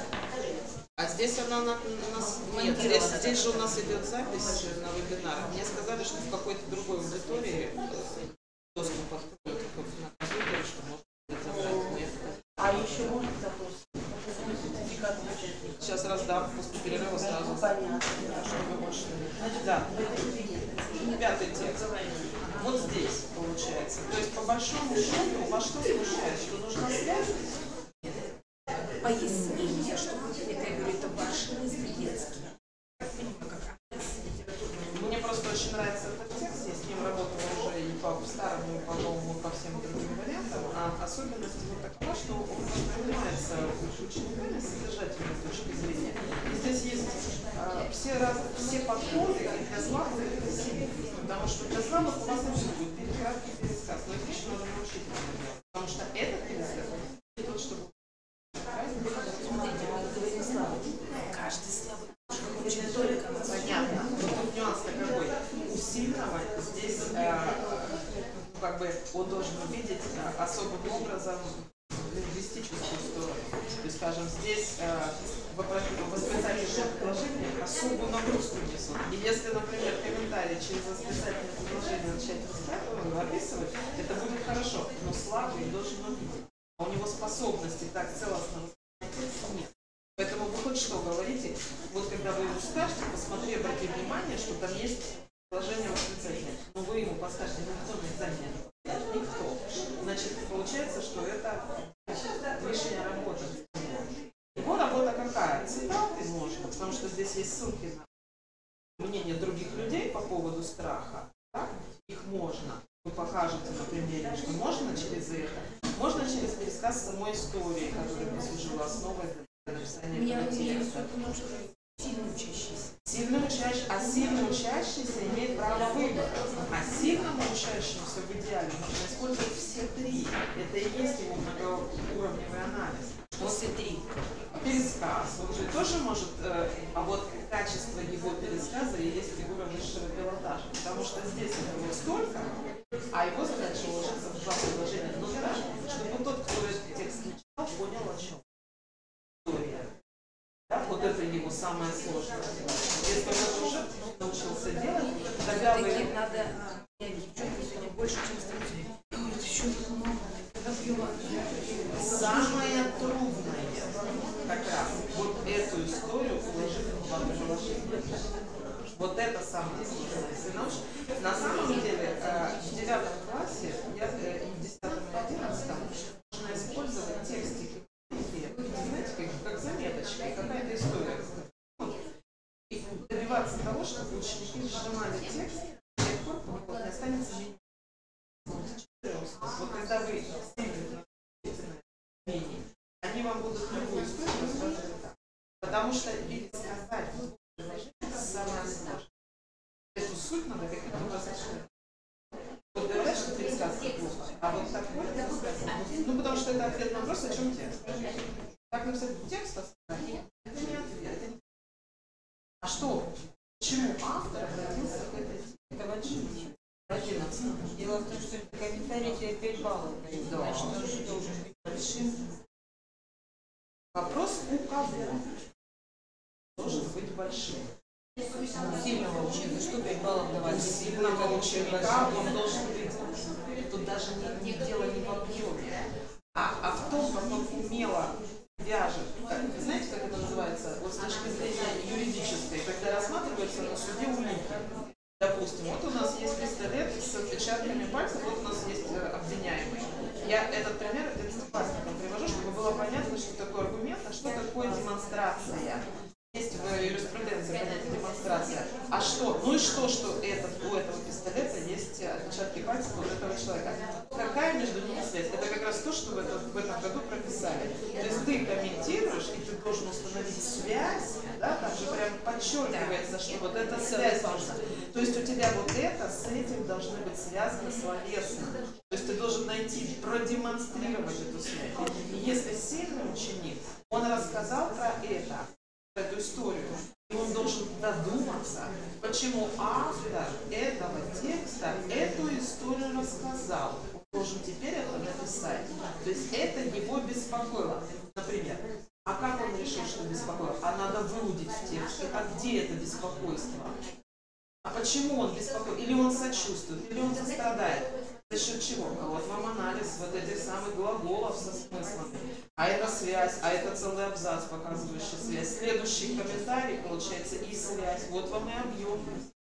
И самое сложное, как раз, получается, именно вот эту вот логическую цепочку. Я, правда, не представляю, как это сделать массово в 21 веке. Но нет такой задачи. Я считаю, что нет такой задачи. Мы вот это, если можно,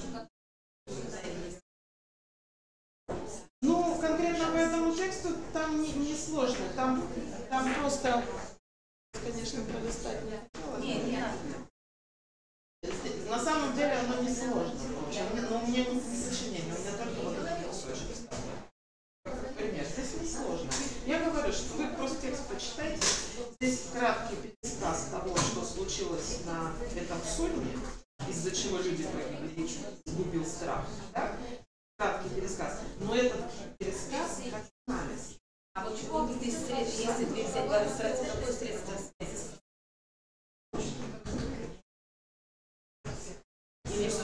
Иллюстрацией здесь является восклицательное предложение, которое показывает эмоциональное состояние автора текста. Его это беспокоит.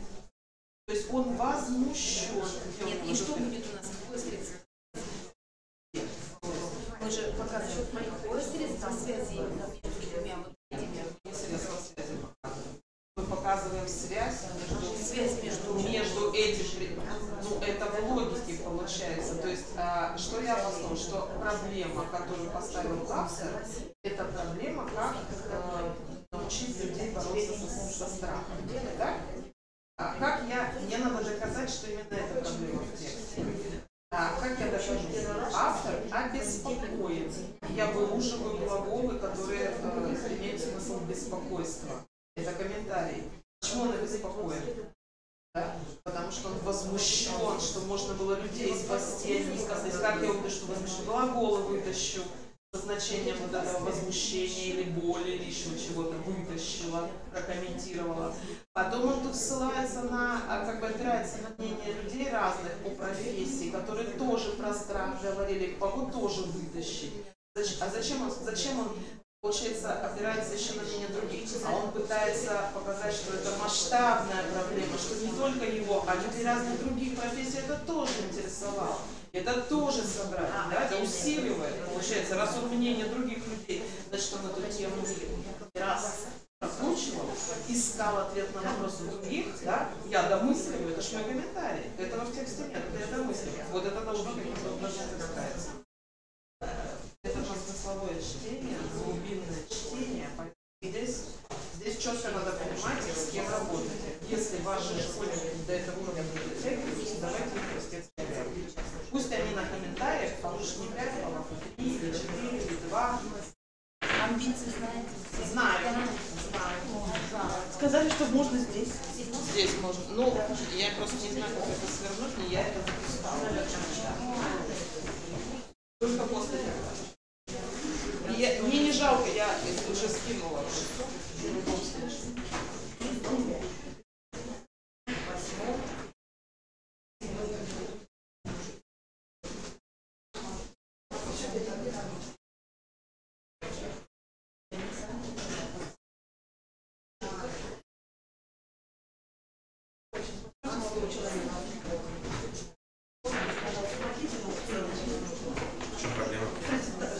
Ну, я просто не сворачиваю, потому что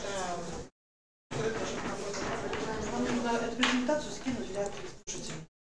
Подходите сюда, вот, включайтесь в USB. Вот это? да.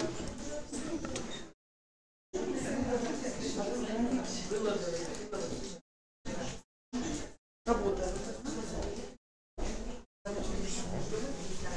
В чем проблема-то? Проверить можно, нет? Да, система эффективного работы. Подходите, скидывайте. Ну, сейчас каждый подойдет. Подходите, включайте флешку, просто скидывайте. Вы хотите просто... Ну, я на ключи. наоборот сейчас придется его переключить.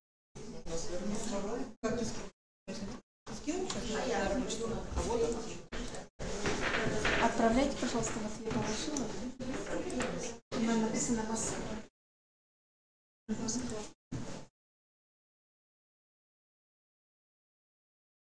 За временем следить, 10 минут прошли. Продолжаем тогда. 12 минут. На рабочий стол, в принципе, каждый может подойти и скинуть. Да, времени-то нет.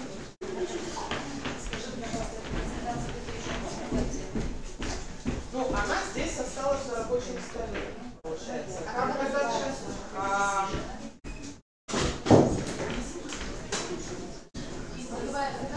Сейчас скажу. Система эффективной подготовки ГИА. Подготовки ГИА. Ну, она вся ГИА, получается. То есть, а дальше можно будет в перерыве скачать, или как вот, я просто не знаю, всегда местные говорят, как это делается. Кто-то выставляет на сайте, кто-то какую-то группу. Ну, я не знаю, просто давайте зададим вопрос тем, кто здешний. Потому что я свою миссию выполнила, я свою презентацию на этот компьютер поместила. Как теперь ее поместить? На рабочем столе. Вот у вас сейчас открыт рабочий стол. Здесь, и вот она, тут презентация всего две. Кстати, вторая дополнительная про русский родной язык. Тоже можно скачать, но времени нет погружаться. Это презентация пособий, которые сделали в... Да. Ну, сделали 1, 5, 9 классы, а концепцию в целом там представили, и сейчас делают следующие классы. Ну, как не успеть? На же программу когда утвердили выставку? Сейчас не долго делается. Так, ждем, когда будет возвращаться. У меня мама пытается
Да, вот он.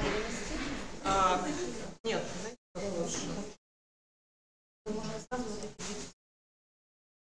да, можно, если хотите.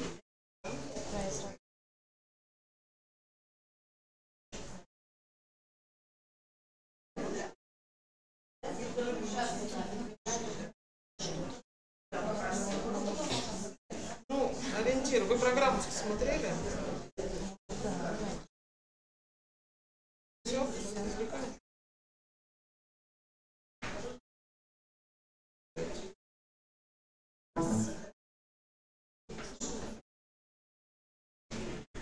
Так, коллеги, у меня вопрос следующего содержания. У меня по замыслу в презентации дальше идет переход к устному собеседованию. Мне тут про разные виды сочинений разговоров много еще по 9 классу.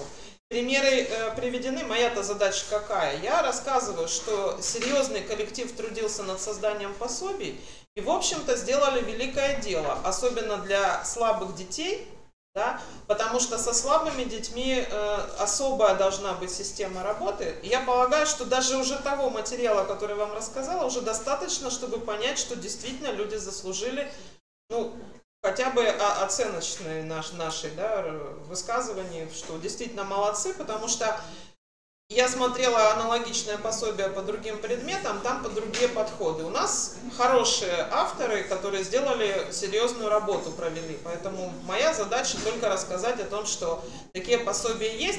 И хочу сказать, что в 9 классе у нас в этом году изменений нет в итоговой аттестации.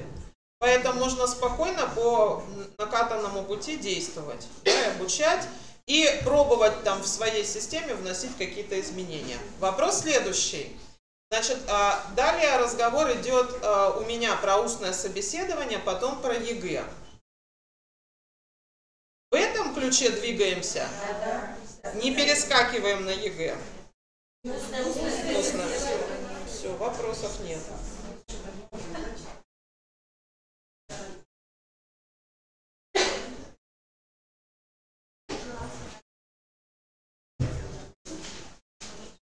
На самом деле устное собеседование, ну, честно говоря, задания, которые к нему предъявлены, кажутся очень простыми. Нет, они на самом деле простые, да? Проблема только в психологии. Потому что на самом деле рассказать, составить текст из 10 предложений, вспомните, какие были раньше объемы, да, текстов, которые должны ученики в этом возрасте создавать. А именно нужно для монолога всего 10 предложений составить. А в диалоге только ответить на вопрос. Да? По сути. Я считаю, что проблема девятиклассников на устном собеседовании именно в психологии. И по этой причине им созданы, в принципе, хорошие условия, потому что они это собеседование проходят у себя в стенах своей школы. Не как на ЕГЭ в других условиях, да, то есть там уже взрослые дети, девятиклассников, есть возможность со своими же учителями пообщаться на этом собеседовании. То есть, ну, как бы знакомые люди, страхов быть не должно с одной стороны. Значит, если психология, значит, ваша задача теперь, а вы педагоги и в психологии тоже разбираетесь, разобраться в причинах и начать раньше с этой психологией работать. Значит, мы в какой-то момент переборщили с тестовой формой работы в ущерб устной работы перед классом, например, да? Когда ученик выходит к доске и классу что-то рассказывает. Проще же раздать материалы, галочки, проставить буквы, вставить, там, переписать или что-то сделать, и гораздо сложнее выйти перед классом и это же самое пересказать, рассказать. Значит, тогда, раз у ребенка есть психологические барьеры, вам нужно подумать над тем, когда нужно начинать работать с этими психологическими барьерами, потому что на самом экзамене уже поздно. Да, с этим. Тем более, что сейчас собеседование это уже форма допуска к ПИА. Коллеги, я уже перед началом выступления говорила, скачайте, пожалуйста, демоверсию и критерии, все скачайте и вообще приучите себя работать с нормативными документами, первоисточниками, чтобы разобраться в нюансах. Моя задача сейчас показать некоторые детали, да, акцентировать на что-то, на что, например, мы обратили внимание, что действительно требует отдельного разговора. Я намеренно, просто у нас с вами большой объем информации, я опустила целый фрагмент из нашего пособия, о котором сейчас скажу, в котором прописаны, прям представлены эти прием разметки текста для чтения. Я еще чуть позже скажу. В конце этого слайда будет, вернее, этой презентации есть моя электронная почта. Кто заинтересуется, получается, я там вырежу из другой презентации и вам, если что, пришлю, если пособие для вас недоступно будет. О чем речь, тоже скажу, про выразительное чтение, на что обратила внимание. Итак, у нас с вами устное собеседование пока что в демоверсии осталось таким же, как в прошлом году. По видам заданий, критериям оценивания принципиальных отличий никаких. Так? Значит, 4 этапа: выразительное чтение, пересказ с дополнительным заданием, монолог и диалог. Вот у нас 4. Они собраны теперь по 2. То есть первое и второе это один блок-модуль. Да? И 3 и 4 это второй блок-модуль. Понятно, да? Ну, потому что между ними связь и критерии оценивания есть общие для разных видов заданий. Так? Сейчас здесь на слайде формулировка характеристики КИМ для итогового собеседования по спецификации. Задание 1, задание 2, 3, 4. И вот эта преамбула демонстрационного варианта инструкции, где прописано, из каких частей состоят, ну, то есть, что из 2 частей, внутри каждой части по 2 задания, в чем суть каждого задания. И я так полагаю, что вы уже, ну, хотя бы знаете, если вы в прошлом году не участвовали со школьниками, из каких компонентов состоит устное собеседование. Теперь про пособие, которое мы готовили в прошлом году. Пособие Горлановой «Русский язык. Готовимся к устной части». Его содержание здесь тоже на слайде представлено. Особенностью этого пособия, потому что никто не знал в прошлом году, как готовиться к собеседованию, как ориентироваться, все были в панике, потому что ты всегда боишься того, в чем ты еще не участвовал. Как только поучаствовал, думаешь, о, стоило ли бояться. Так вот, эта паника вызвала вопрос, и наше желание совпало с автором, что мы предложили модели ответов. Модель ответов — это что? Ну, по сути говоря, это готовое домашнее задание, да? Но когда ты не знаешь, какой может быть этот ответ, тебе нужна модель. Сильный ты, слабый, неважно.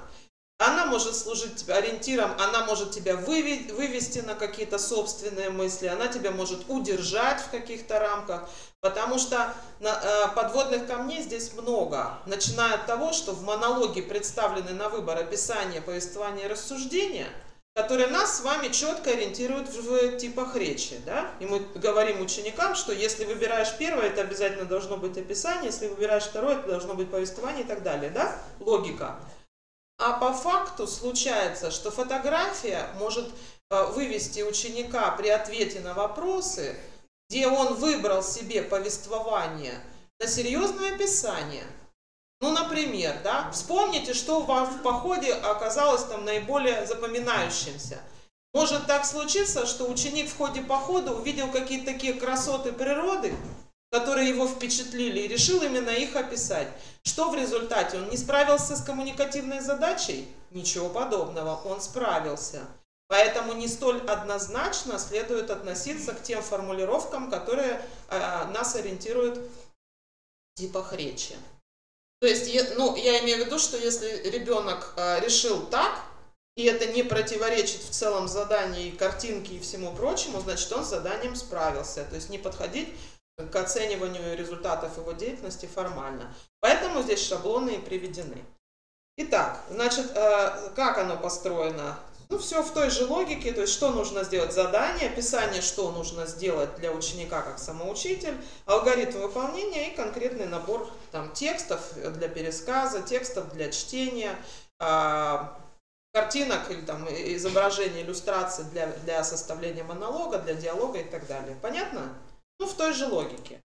Вопрос, как мы с этим работаем, это уже вопрос методики, которая создается тогда, когда вы испытали уже ряд трудностей и знаете, как из них выйти.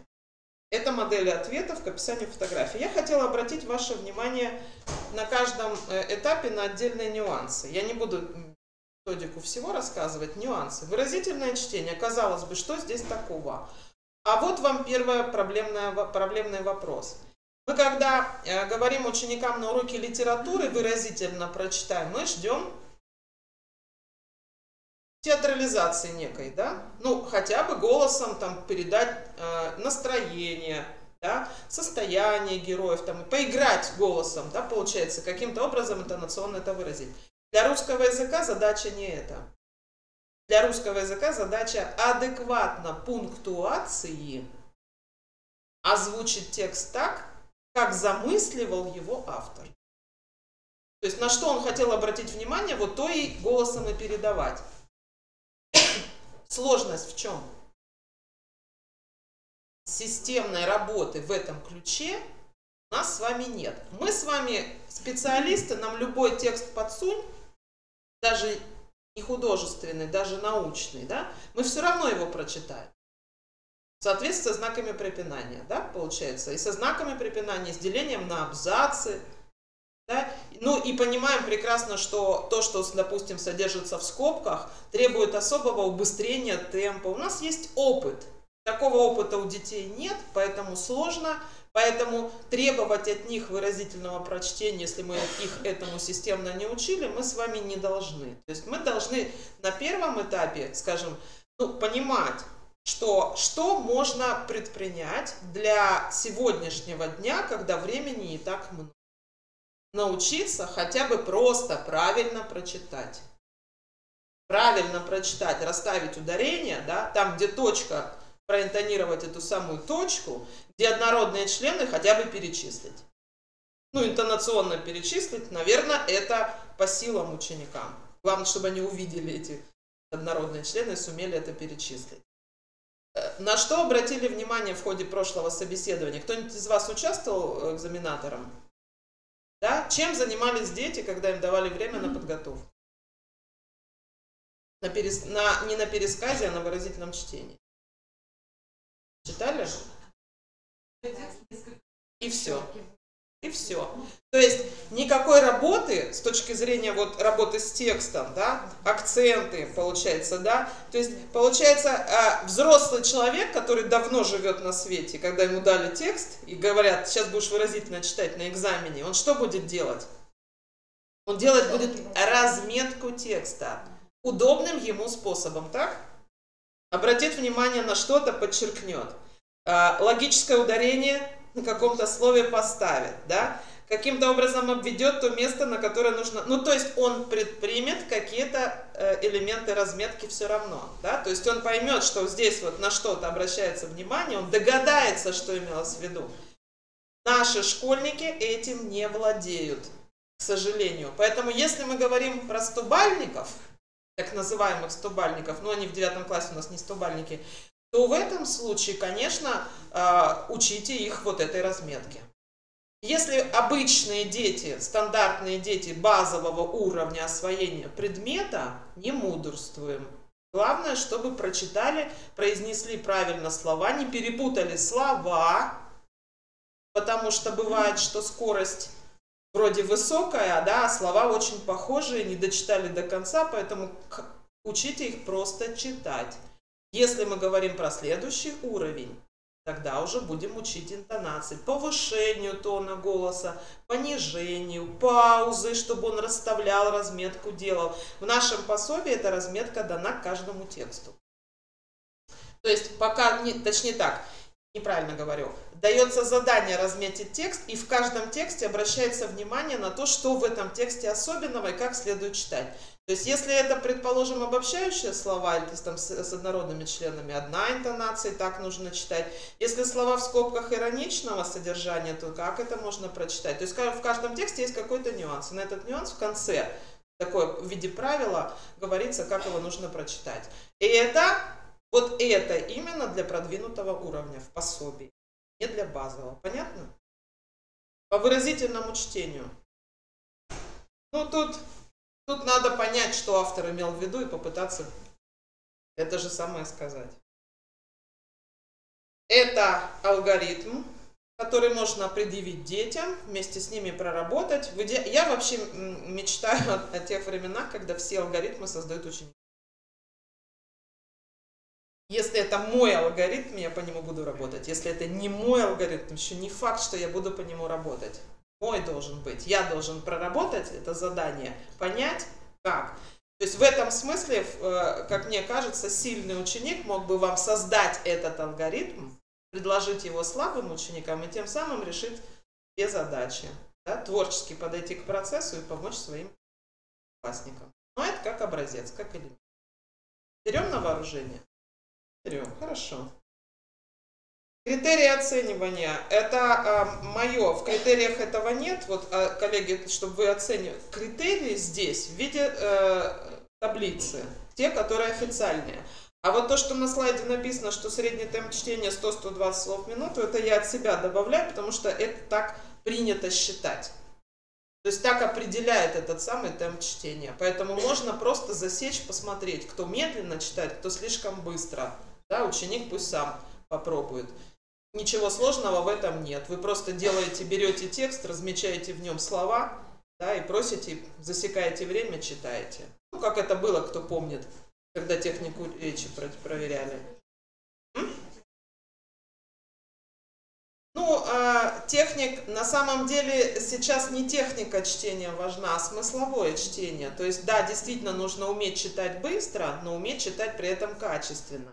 Поэтому мне, например, нравилось одно задание, я его подсмотрела в сборнике системы оценивания по начальной школе, и мне показалось, что его вполне можно использовать в 5 классе. Берется текст, и какие-то ключевые моменты скобки заключаются так, чтобы ученик во время чтения выбирал из скобок то слово, которое здесь должно быть. Ну, например, там про 3 героев рассказ, про мальчика, дедушку и собаку, да, и в скобочках, предположим, там мальчик, дедушка, собака, да, и нужно выбрать по ходу чтения, а вот это средства связи в предложении как раз и проверяются. Ученик на скорость читает и подчеркивает, какое слово пропущено вот в этом примере. И в этом случае проверяется скорость и количество правильных подчеркиваний, то есть совпадений. Вот это, я считаю, хорошее задание. А просто так на скорость читать. А что он там прочитал, вы его спросите. Он и не вспомнит, про что читал, потому что торопился, его главная задача была озвучить.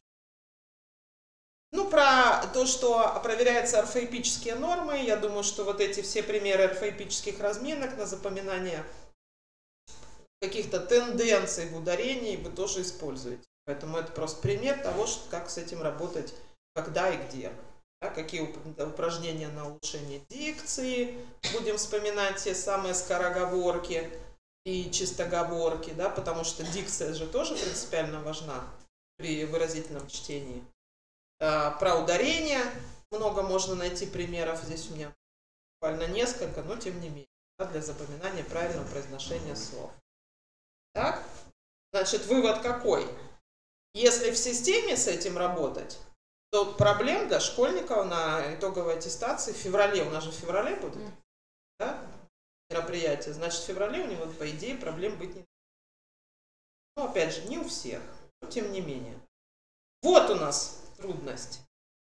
Второе задание. Про пересказ я вам уже сказала, да? А про включение в текст дополнительной информации вы сами скажете, да? Потому что оказалось, что это труднее ученику, он не понимает, куда это можно вставить. Но на самом деле у нас дети очень сообразительные, да? Просто им не хватило времени на тренировку этого навыка. Да? То есть ребенок, который впервые сталкивается с заданием, естественно, испытывает трудности. Когда он уже понял, как работать, он уже с этим заданием справляется лучше. То есть просто вопрос, сколько времени было на то, чтобы его этому научить.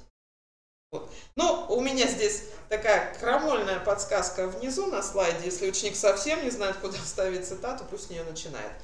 На самом деле она не крамольная, а дети некоторые просто забывают выполнить это задание. Поэтому если его приучить к тому, чтобы с нее начинать, он, наверное, в меньшей степени забудет. Хотя это неправильно. Я прекрасно понимаю, что цитату нужно вставлять туда, куда нужно. Но изворотливый русский ум по инструкции жить не умеет. И жизнь это доказывает. Если он сумеет вывернуться из ситуации, связать это с текстом пересказа, никто ему баллы за это не снизит.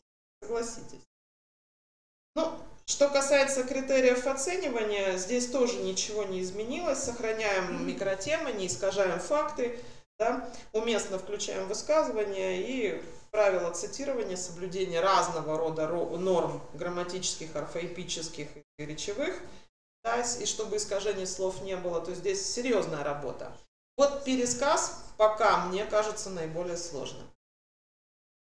Ну, в силу того, что есть привычка пересказывать сжато. Ну, вы заметили, да, это же патриотизм в основе этих текстов. Это же не просто тексты, это тексты про выдающихся людей, да, нашей страны, про их достижения, с числительными, естественно. То есть, конечно, тексты непростые. Зато есть, как сказать, необходимость рассказать детям про наших выдающихся соотечественников. Как косвенная задача, да, решить еще и эту задачу. Монолог. По поводу типов речи я вам сказала. Да? То есть мы не очень жестко подходим к требованию, чтобы это обязательно было повествование, чтобы это было обязательно описание в чистом виде. Если у ученика будет сочетание типов речи, это не страшно, лишь бы он выполнил коммуникативную задачу, которая перед ним стояла. Да? Так вот, относительно иллюстраций, здесь есть у меня некие подсказки, сейчас мы с вами с ними поработаем. Вот так выглядит задание. Есть подсказки, то есть, в принципе, я считаю, что это тоже костыли. Вот то, что под фотографией, это костыли. То есть уж прям совсем ничего не рассказать нельзя. Правильно? Тебе же сориентировали. Так, про то, что фото черно-белое вы знаете. Вы можете использовать какие угодно на своих презентациях, на уроках цветные красивые фотографии. Но учтите, что описывать цветовую гамму не надо, потому что ее не будет на выполнение задания. Так? А вот теперь, значит, методическая работа. Вот у нас иллюстрация, фотография. Смотрите, мое методическое предложение, над чем мы работаем. Что такое факты и что такое идеи? Факты – это то, что я вижу. Да? Вот давайте посмотрим, что я вижу на этой иллюстрации, на этой фотографии. Что я вижу? Два парня сидят возле палатки. Один пьет чай, ну, по крайней мере, наливает. Ну, из термоса наливает. Похоже на термос, получается. Кто там что, понятно, кто что додумает, да? Ну, там просто чайник рядом стоит. Я так подумала, что чай. Да? Второй играет на гитаре. Выражение лиц какое по факту? Довольно счастливое. Так? Факты только, да? То есть, что вижу? Ну, там одеты, как можно описать, да? Что лес вдалеке, значит, куда-то отъехали, да? Ну, все то, что вижу, это факты. Теперь эти факты надо каким-то образом связать в идею. И вот здесь принципиально важно, чтобы ученики понимали, что фотография сделана фотографом. Фотограф своей фотографии нам сообщает какую-то мысль или какие-то мысли. Но он почему-то это сфотографировал, значит, он что-то нам хотел сказать. А вот что он хотел сказать? Вот это есть идея. Что хотел сказать этот фотограф? Он запечатлел людей в хорошем настроении. Значит, можно предположить, что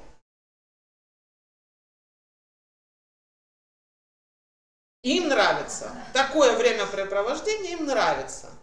Да?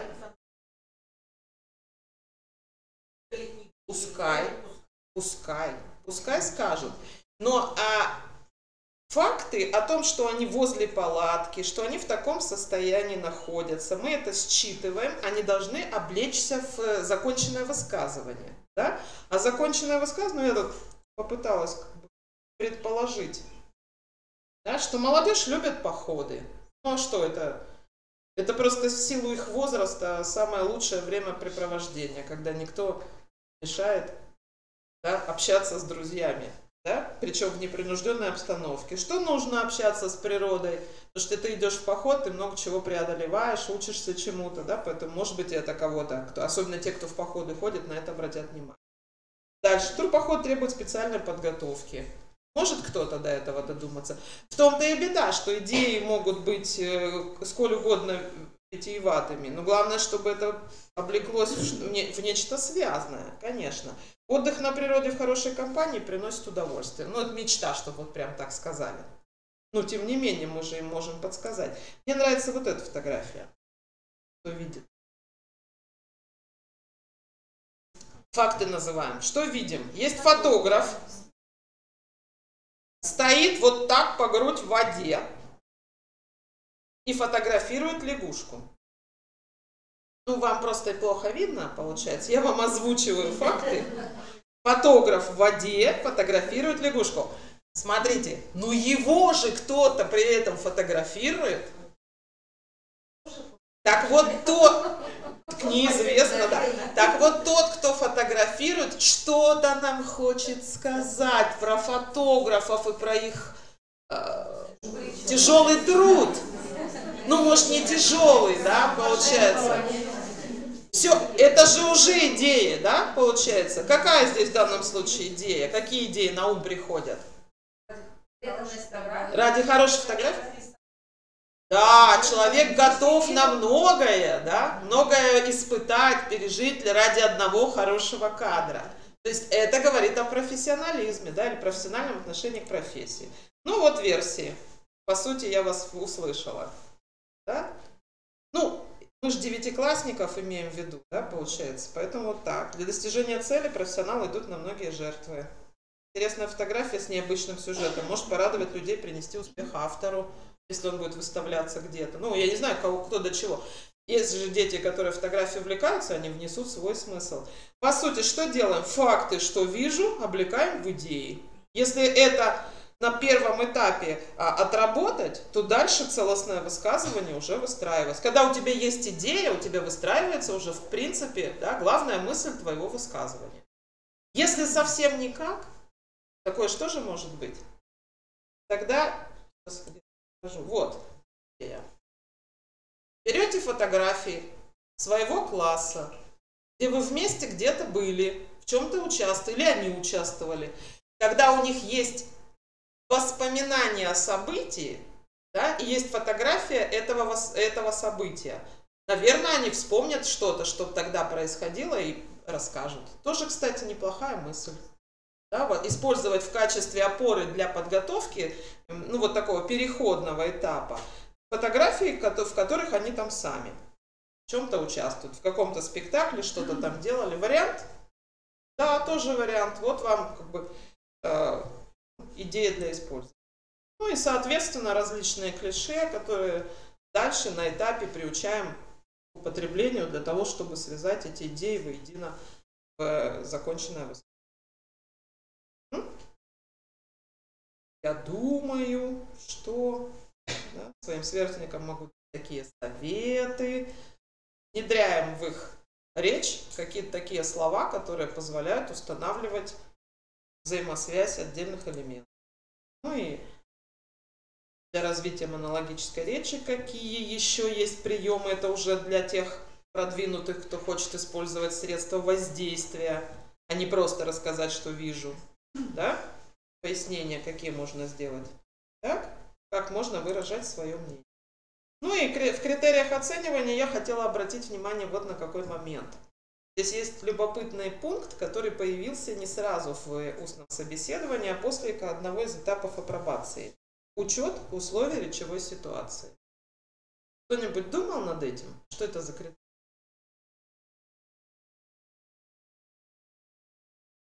Вот я думала. Я просто догадалась, что наши школьники экзамен такого рода не воспринимают как экзамен, даже не как экзамен, а как событие учебное, требующее официально-делового, да, соблюдения официально-делового этикета, стиля и всего прочего. Я так догадалась, потому что нигде это не афишируется, но вдруг в критериях появляется учет речевой ситуации. Значит, скорее всего, какие-то школьники позволяли себе отклонения от общепринятых норм. Поэтому вот речевая ситуация. У меня есть я как участник экзамена, есть экзаменатор-собеседник, есть экзаменатор-эксперт. Да? То есть я участвую в какой ситуации? Официально-деловой, значит, от меня требуется вести себя особым образом. А чтобы вести себя особым образом, нужно что? Поздороваться, представиться, да? Объявить там задание. То есть этому тоже надо учить.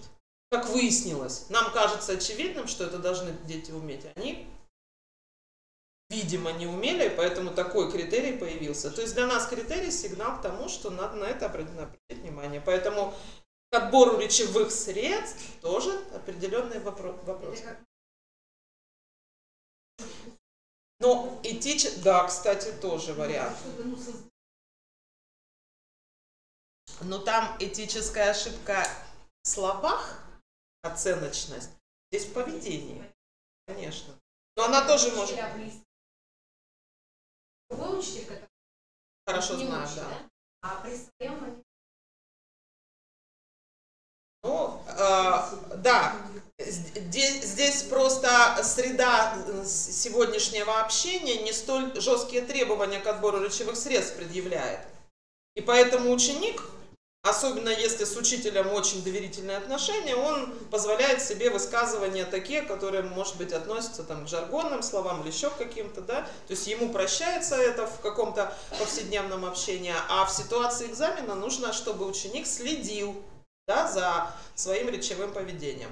И к этому тоже нужно приучать. У нас просто не было случая обратить на это внимание, теперь нужно обратить на это. Поэтому я и хотела заострить и ваше внимание. Все остальное понятно с точки зрения связанности высказываний, соблюдения норм. А вот это что за критерий? Вот он и критерий получился. Ну и диалог. Собственно говоря, с диалогом что? Диалог же будет по той же самой теме, по которой был монолог.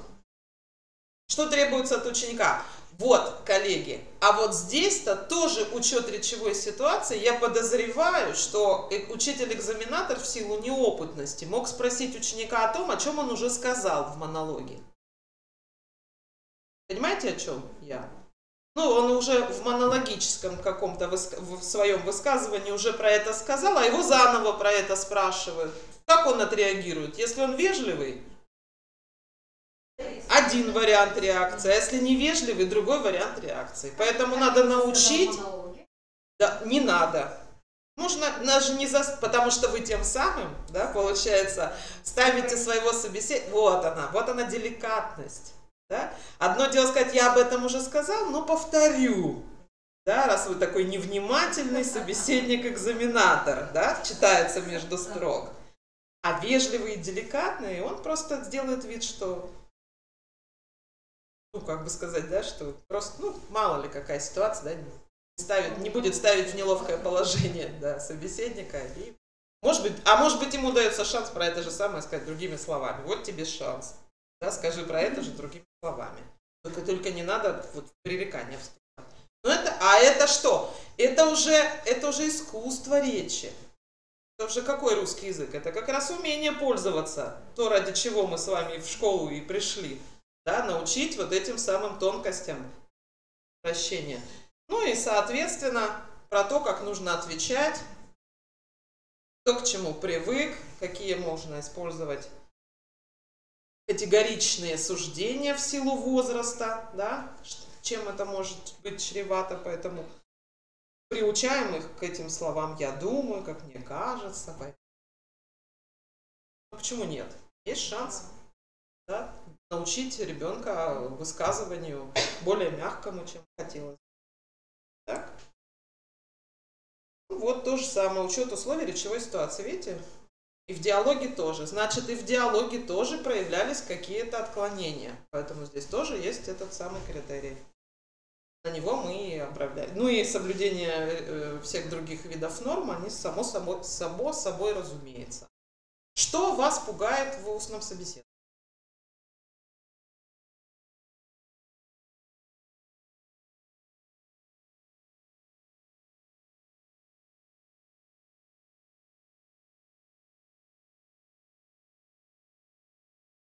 Что количество?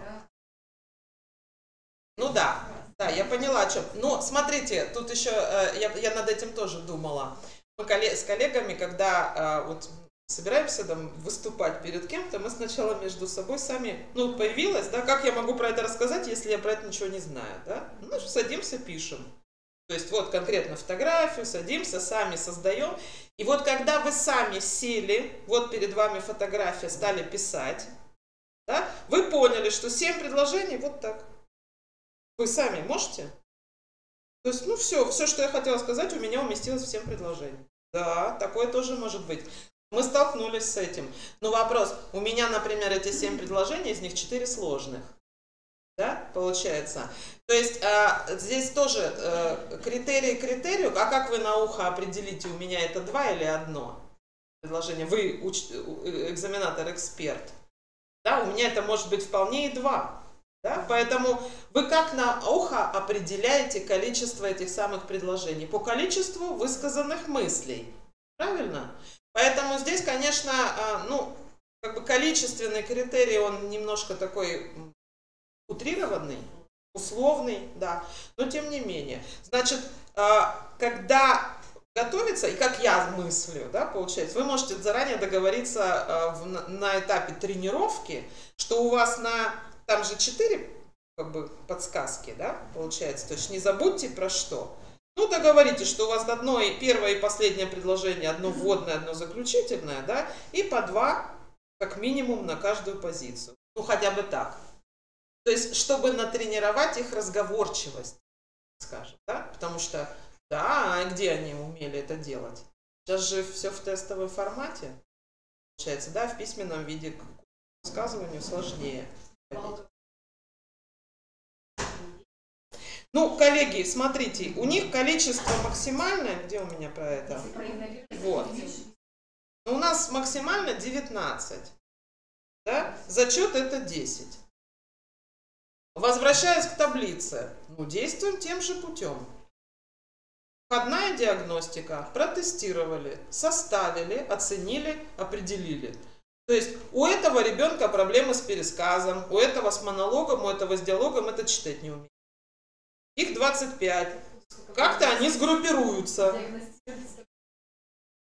Ну как-то, а вы в любом случае обязаны это сделать, иначе вы не поймете, как вы будете их готовить. Пробные мероприятия проводите, договоритесь с учителями, с иностранцами, у них же тоже на иностранном языке такая же история, те же самые формы получают на иностранном языке. Вот придумайте, как это можно организовать. Но в любом случае, после входной диагностики вы знаете, кто на что способен, и он знает. А раз он знает, значит, ему надо внушить мысль, что он теперь должен над собой работать. У вас же не все испытывают трудности с монологом. Для кого-то монолог – это расплюнуть. Для кого-то диалог – трудная история, как мне редакторы наши рассказывали. Я вообще не люблю, когда ко мне с вопросом обращаются. Говорит мне взрослый вполне человек. Я не люблю вообще, когда ко мне обращаются с вопросом: а как вы вообще в обществе существуете? Я говорю, я очень комфортно себя существую, когда общество мне не мешает жить. То есть, ну вот вам психология. У нас и дети могут быть такие же, да, которые ни с кем, кроме как через гаджеты, не общаются. Да, вот дожили до таких. Поэтому вы протестировали.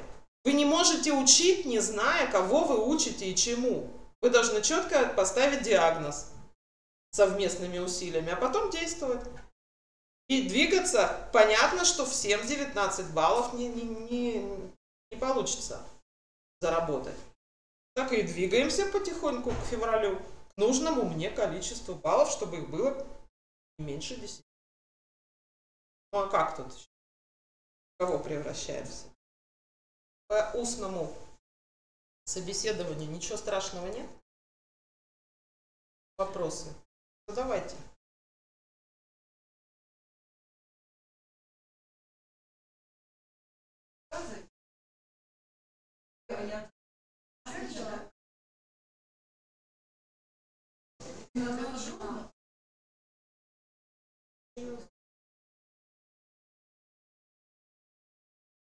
Коллеги, на самом деле можно и за минуту.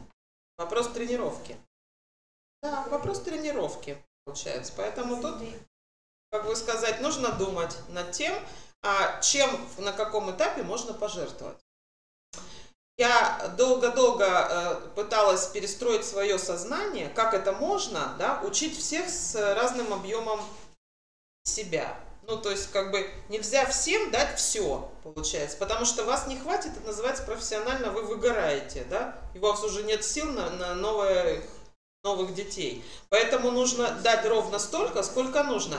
Если вашему 9-класснику 10 баллов вот так, прошу прощения за этот жест, да, то есть ему вот 10 баллов, ему и хватит. Он вообще в 10 класс не собирается. Так что же вы будете мучиться сами, не добившись нужного результата? Вы выберете, что у него получается лучше всего. И на этом стройте программу подготовки. В конце концов, он уже 15-летний ребенок, 14-летний ребенок, он уже пускай сам тоже участвует в этом процессе, если он хочет больше. Пусть тогда уже прикладывает усилия. А вы выберете, вы приучите себя к мысли вытаскивать лучшее из ребенка и на этом строить его процесс подготовки. Может быть, это поспособствует его мотивации к тому, что вот он привык, что он троечник, а вдруг он уже четверошник, а дай-ка я еще, ну, кого-то сподвигнет на подвиги. Все, действуем таким путем. Потому что 19 баллов от всех вы не получите никогда и выдохнитесь. Потому что работаете мы на максимальном результат для всех. Это не... Еще есть по собеседованию? Ну, они появятся вопросы. Вы когда пороху понюхаете, тогда и вопросы появятся. Пока есть только подсказки.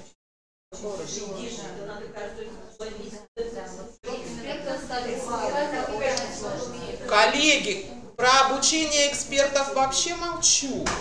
Просто молчу. Ну, я вообще считаю, что надо где-то в Российской Федерации поставить памятник учителю русского языка и литературы. Мы... Да, именно так. Поэтому мы с вами за ночь можем освоить хоть что. Подумаешь, собеседование, да? Пусть теперь помучаются учителя других предметов, да? Будучи учителями, этими экзаменаторами-собеседниками.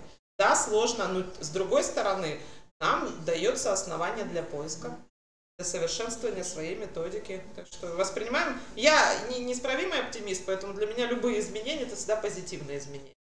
По крайней мере, не застой. То есть ты все время к чему-то движешься. Раз движешься, значит не стоишь на месте, значит совершенствуешься. Переключу вас на ЕГЭ. Терпите уж. Сочинение, тогда пропущу все, кроме одного задания. Да.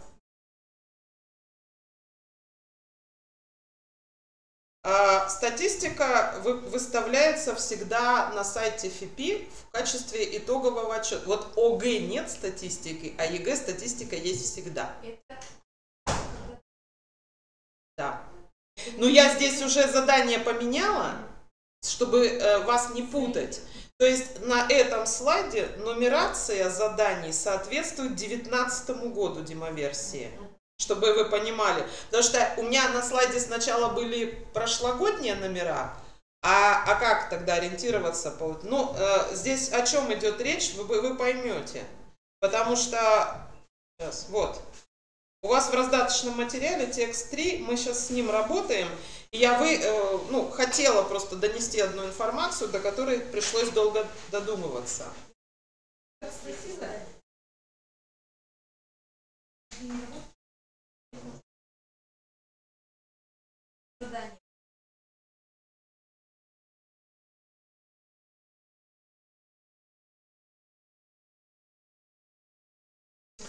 На самом деле, вы сейчас сомневаетесь, вы проведите диагностику, вы сделаете срез по всем вашим 10 классам или 11 классам на выполнение задания и увидите, действительно ли оно такое сложное, как вам кажется. Вы сначала попробуйте, потому что слишком оно было простым для наших выпускников. Первое, второе, третье задание очень высокий процент выполнения дает. С точки зрения диагностики, я и говорю, что выбирать практически 98% правильно выбирали, и молодцы, что выбирали, а для собственной речи это никакого эффекта не дало. А теперь есть, когда ты на чужом тексте ищешь средства связи, может, ты наконец-то и в своем тексте письменном эти средства связи начнешь использовать. Беда-то в чем? Что в сочинении средств связи между предложениями почти нет, про абзацы я вообще молчу. Поэтому как добиться того, чтобы в собственной речи появилась? Через чужую.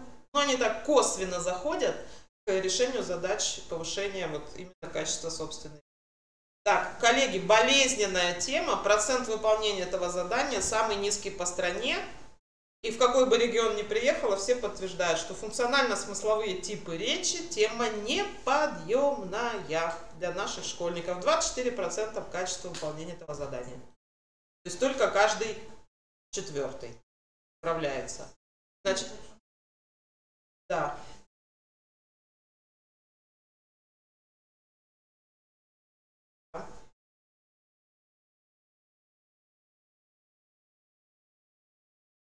Поняла вас. Но у меня, знаете как, меня беспокоит вопрос, вот почему, да, получается, то есть у меня опыт работы там с умными детьми, да, с отобранными детьми, и они тоже плохо решают это задание. Меня это беспокоит, ну, чисто такой профессиональный интерес. Почему? Да. Да. Это и есть объяснение всех проблемных зон. Ну, давайте сейчас по порядку, мы сейчас к этому вопросу вернемся. Мне кажется, что у меня есть ответ на этот вопрос, но, может быть, не совсем уж прям ответ. Так, путь к ответу. Пробегите глазами текст. Нам нужно определить типы речи, которые используют автор. Определили? А у вас в раздатке текст? Текст номер 3. Текст номер 3 в раздатке. Чтобы легче читать было кому-то не с экрана.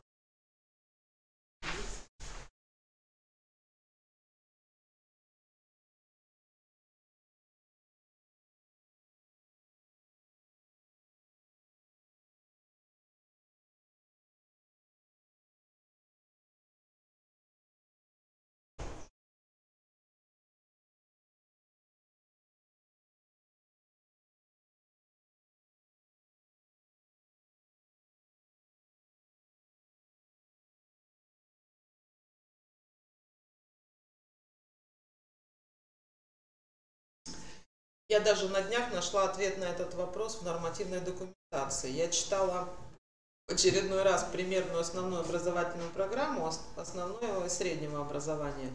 На предмет разграничения выпускник научится и выпускник получит возможность научиться. И вот в частности про функционально-смысловые типы речи там очень четко сказано, что на базовом уровне нужно отличать типовые. Когда тип речи ко всему тексту. Ну, как бы ведущий, да, получается, тип речи текста.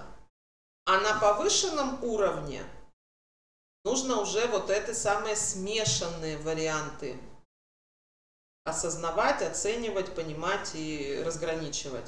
В этом причина. Поэтому это задание трудное. И если ваши на базовом уровне с этим заданием не справляются, значит, ну, так скажем, отдельно где-то на элективе, может быть, их чему-то такому научите интересному, что могли.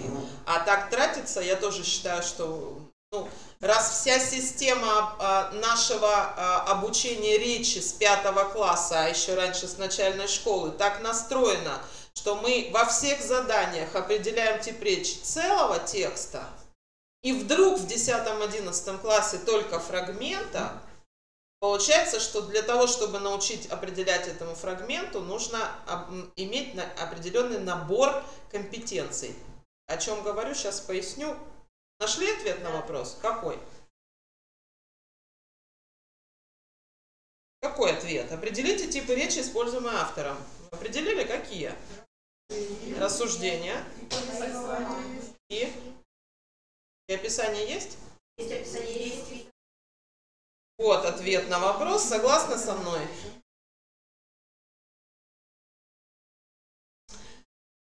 Вот получается беда какая. В целом у меня написано весь текст рассуждения. То есть то, что в целом, это для всех. Это базовый уровень определения. Да, весь текст действительно рассуждение, все признаки рассуждения здесь имеются. Но элементы же есть внутри? Есть. Вот теперь беда. Еще с элементами описания здесь более или менее неплохо. Ну, по крайней мере, если вы попросите детей на базовом уровне найти элементы описания, они найдут. Да? Гусеницу и бабочку. Ну, найдут. Уже больше негде тут ничего такого искать. А вот теперь дошли до элемента повествования. Мы школьников, в том числе на уроках литературы, учим, что в повествовании у нас завязка, развитие действия, кульминация, развязка, как минимум, да, должны быть компоненты. Где они здесь? Я намеренно здесь в этом тексте подчеркнула глаголы. Так они одни и те же. Тут же динамики нет. Да? Смотрите, шли, увидели, подойдя, увидели. Это же фактически два глагольных компонента получается, да, и этой самой динамики нет. Как быть тогда, если, предположим, этот кусок указан, и для него нужно определить тип речи? Почему тогда это повествование? Ну, причем, смотрите, здесь же я-то подчеркнула не все глаголы. Тут же есть еще другие глаголы.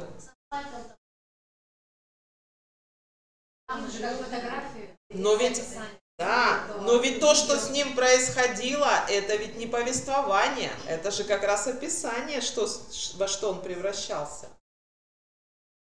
Действие. В том-то и беда. Вот, и это, вот на примере этого отдельно, вот из пособия для 11 класса я выбрала вот этот текст. Там задание прочитать текст и другие какие-то задания есть. А меня заинтересовал вот это, да, получается, это уже мы с вами прорабатываем, потому что нам нужно для себя найти ответ на вопрос. Вот теперь мои размышления по поводу и попытка ответить на вопрос. Сначала смотрим на левую часть слайда. Причины. Первая причина. Я ее уже озвучила. Как правило, в системе с 5 по 9 класс тип речи определяется целого текста, а не его части. Но это элементы, это не система. Да, конечно, про смешанные типы речи в 7 классе говорится. Но это же говорится, это же не так, что нужно определять. Дальше. При определении типа речи ученики используют только какой-то один прием. Какой-то усвоили один из приемов и только им пользуются. И это, получается, не срабатывает как раз на фрагментах. На целом тексте срабатывает, на фрагментах не срабатывает. И нет системы над определением типа речи текстов малого объема. Мы не знаем, как с этим работать, у нас не было до сих пор никаких ответов на этот вопрос. Вывожу вас в правую часть слайда. То есть я перечислила здесь все возможные приемы. Смотрим, какими пользуются. И мне кажется, что пользоваться нужно всеми в совокупности. Прием фотографирования работает хорошо только в отдельных текстах. По ключевым частям речи работает, вот сейчас мы только что смотрели, не везде работает, потому что описание может не обязательно содержать прилагательное, там может быть много-много-много существительных. Поэтому тут надо уметь этим приемом пользоваться. По содержанию, потому что это главный отличительный признак типа речи, ответ на вопрос, каков предмет, да, что случилось. Но у нас же ничего не случилось. Шли, подошли, просмотрели, увидели. Как бы особо ничего не случилось, но методом исключения вроде как это подходит больше, чем все остальное. И вот по коммуникативной задаче, про которую сейчас нужно говорить, но как-то это все у нас в методике не очень выпукло. Я намеренно из этого же сборника не весь текст вывела на слайд, а только первый абзац. И специально для вас выделила первое предложение. Прочитайте только первое предложение. 5 лет тому назад я покупал жене стиральную машину. Не читаем дальше. Остановимся здесь. Какая коммуникативная задача стоит перед автором, который так начинает текст? Что он хочет? Историю. Как они там покупали стиральную машину? Можно уже сказать, какой будет тип речи? Повествование. А вот теперь вы дочитайте этот абзац до конца. А это текст, его нет у вас в раздатке, если вам не видно? Хорошо. 5 лет тому назад я покупал жене стиральную машину. Обаятельный продавец с купеческой неторопливостью расхваливал свой товар, нежно гладил тучные бока агрегатов, называл различные фирмы. Потом нам принесли руководство, написано на 24 языках. На 24! Но страницы с русским переводом не было. Перед нами извинились, принесли блеклую, криво сброшурованную стопку листов с инструкцией на русском языке. Телевизор у меня корейский. Стиральная машинка немецкая, телефон финский, автомобиль японский. Да все у нас не наше. Почему так? Почему у нас нет ничего своего? Вот, а дочитали, получается. Так рассуждение здесь это ко всему тексту. Человек, то есть это вот хороший вид деятельности при переходе к сочинению. Что побудило автора задуматься? А дальше прям конкретно вот это почему так, почему у нас нет ничего своего. Вот проблема, которая его беспокоит. Как я догадалась, что его беспокоит? А вот теперь можно вычерпывать смысл из всего первого абзаца, потому как он строит, как восклицательный повтор, да, вот этот выделены на 24 языках, да, вот это все. Элементы описания пошли для усиления воздействия на читателя. Это уже фигура у нас для 90-бальников, да, получается, мы это все собираем. Но суть-то от этого какова? То есть для определения фрагмента, да, получается, все 4 нужно использовать приема.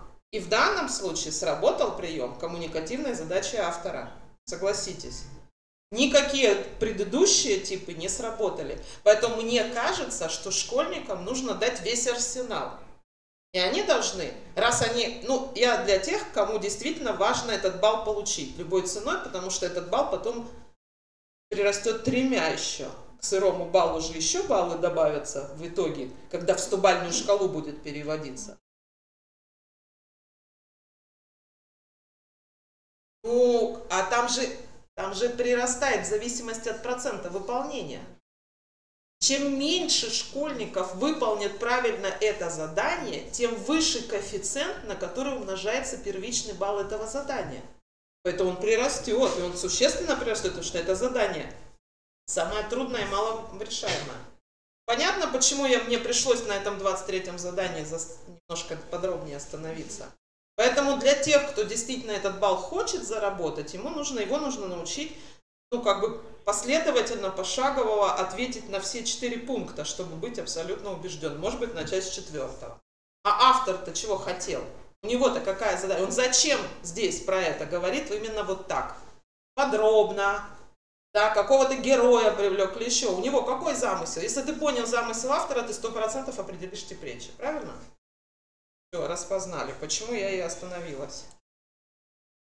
Ну и про функциональные типы речи здесь тоже в пособии предлагается работать с текстами малого объема. Это вообще находка в тех случаях, когда у нас с вами часов мало. Да? Зачем нам целый текст, когда вот у нас есть 5 предложений, текст малого объема, так вы еще уменьшаете там фрагментик, на котором нужно остановиться. Так, это я опущу, потому что это требует свежих голов, да, и свежего воздуха. Потому что средства связи предложений в тексте – это лингвистика, серьезная лингвистика, это тоже для тех, кому нужны серьезные баллы, кто собрался в высшую школу экономики с серьезными скидками за обучение. Поэтому сами изучите. Это, кстати, видите, здесь нет ссылки на обложки. Это я взяла из отчета ФИПИ, где как раз и разъясняется, что если ученик сумел опознать, например, там, не знаю, вид местоимения, да, получается, то есть разряд местоимения сумел распознать, это еще не значит, что именно это местоимение является средством связи. Я про это, и здесь как раз интересно, мне очень понравился именно этот пример, поэтому на досуге поразмышляйте, 39-е или 40-е, потому что и там вроде как есть ответ на вопрос, но как доказать, что одно правильное, другое неправильное? Сейчас не надо. Ответ там есть на слайде. Просто хочется, чтобы вы тоже поразмышляли вслух и, может быть, каким-то своим детям тоже предложили путь. Ну, поискать. Особенно тем, кто действительно заинтересован. Потому что у нас синонимы лексический повтор, кажется, есть и там, и там. На самом деле, вот тут размещение есть на следующем слайде. Я в нем не... Так, этот у вас тоже есть на самостоятельное изучение. Здесь я просто показываю, как можно одним махом решить задачу, если речь идет именно о средствах связи предложений в тексте. То есть вы берете текст небольшого объема и просите все предложения. Вот так. Да? Проанализировать на предмет средства связи. Ну, как бы, чтобы это было в системе. Не одно предложение искать, а каждое предложение посмотреть, как присоединяется ко всем предыдущим. Потому что у нас же может быть связь и не с предыдущим, а с первым предложением первого абзаца, например. То есть у нас много-много всяких разных вариаций. Поэтому вот такая работа, получается, да, она, может быть, потребует какого-то серьезного внимания, но, опять же, если мы работаем по специальной программе с вами составленной, как менеджеры, то у нас найдется время для того, чтобы и эти задания какие-то дети проработали качественно. Это вот то самое задание 21 новое. Так, это задание вам... Нет, я не брала из демоверсии, я взяла из пособия. Коллеги, пособие у вас в раздаточном материале в рекламном, этих пособий нет по той простой причине, что мы сейчас с учетом того, что демоверсия новая, вносим изменения. А это же не сборники КИМов, это же методика, то есть нужно прописать еще и как это задание решать, и материалы отобрать. Поэтому сейчас редакторы уже вносят пособие, вот в плане печати ближайшего времени будет как раз я сдам ЕГЭ формата 19-го. Ну, то есть, что с этим включенным 21-м заданием. Так? Значит, смысл 21-го задания, если кто-то уже прорабатывал, нужно определить, у вас все примеры с одним и тем же знаком препинания, вам нужно найти те, которые на одно правило. Да, в качестве ответа будет на одно правило. Значит, всего получается 3 знака препинания, о которых может идти речь. Это запятая, двоеточие, тире. В 9 классе есть обобщение знаков препинания, но не совсем в таком виде, здесь довольно сложно. Особенно там, где тире, допустим, при обособлении в конце предложения, у нас это не совсем типичный случай. Мы, как правило, смотрим на прямую речь, да? На бессоюзное сложное предложение вообще. В заданиях все, да, конечно. В заданиях, а тут, знаете еще какой? Я услышала, по секрету вам скажу, меня не выдавайте. Задания по степени сложности каждой территории свои. Если, предположим, территория каким-то образом перед Рособорнадзором провинила, показала слишком высокие результаты в каком-нибудь ППР или в ходе какой-то там, ну то есть утратила доверие, готовьтесь к тому, что на итоговой аттестации вам отберут те задания и места, вот, например, в 21-м, которые проверят, насколько честно или нечестно решается задачей. То есть есть такой инструмент управления. Ну, это пока мои догадки, но они близки к истине. Можно таким способом проверить, насколько действительно в регионе заинтересованы в качестве и в высоких результатах, скажем. Ну вот смотрите, пример. Вы набрались терпения, наберитесь еще чуть-чуть. Телецкое озеро, озеро со всех сторон зажатое скалами. Какое условие? Сразу Да. Заповедная сторона еще с преклоном, а с левой сплошь навороты скал. Неполное положение. Пропуска. Ущелья, разломы, обвалы, все они заставляют воду не просто течь, а именно падать. Обобщающее слово. Так, более пристально взглянешь вокруг, увидишь, что почти на голом камне растут невероятно красивые деревья и кустарники. Союзная. У берега можно рассмотреть и заливы, и гроты, и высеченные волной каменные фигуры. Здесь нет тире, поэтому здесь прочерк. А выглядит солнце, все соединяется волшебным камнем. А в пособии, видите, здесь прям целый текст взят. Текст, связанный текст. Да? А могут быть отдельные предложения, а здесь просто связанный текст. Поэтому у нас в 5 предложении нет ничего. Ну и в качестве ответа мы уже увидели, что это бессоюзное сложное предложение с тире. Как бы для нас с вами сложности нет. Для школьников сложность будет. Да, вот это обобщение. Хотя, казалось бы, это обобщение есть. Повторение обобщения в конце 9 класса. Ну, значит, нужно 11-классникам напомнить про это обобщение, да, и научить их анализировать эти. Так. Ну вот теперь сочинение. Так, коллеги, последний, так сказать, массив, самый сложный. Для того, чтобы нам с вами работать дальше и обсуждать конкретику, нужно, чтобы вы прочитали текст. Последний 5 текст в раздатке. Для тех, кто смотрит нас и видит только то, что на экране, к сожалению, скажу, что текст на экране не весь, но смысл его все равно будет понятен, и в ходе обсуждения об этом поймете, что и как. В 11 классе тексты у нас больших объемов. Трудно их уместить. Так, мы с вами читаем текст для того, чтобы сейчас понять, как будем работать. Что там изменилось? 7.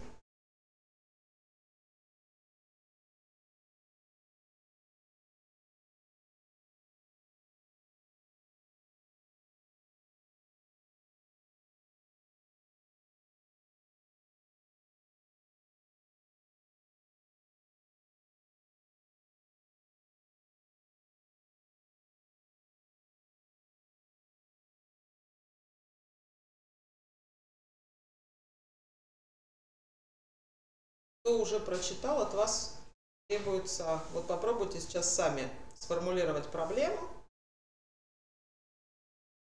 и отобрать материал для комментария этой проблемы. Сформулировать позицию. Только вот эти.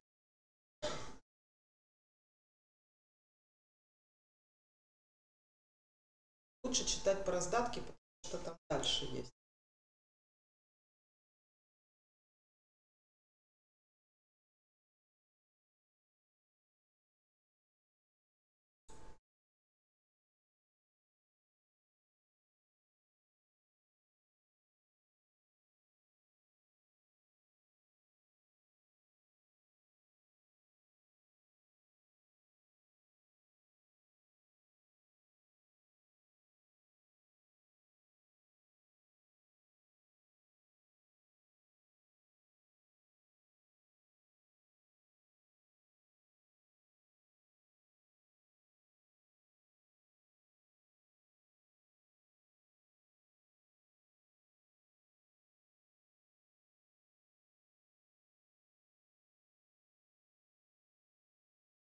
На что хотела еще обратить ваше внимание, я знаю, что вы дальше читайте меня, слушайте, на то, что в этом пособии тоже делается акцент.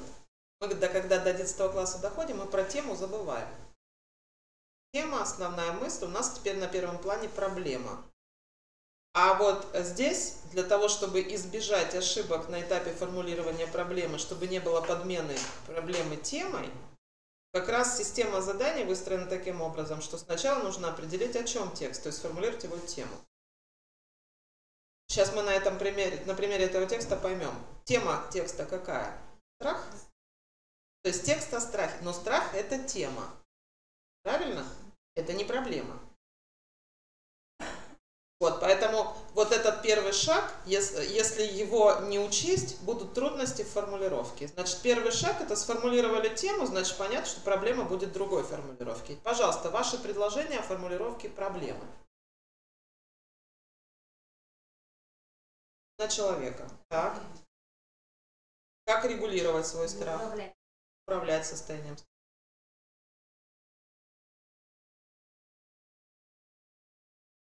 Еще варианты есть?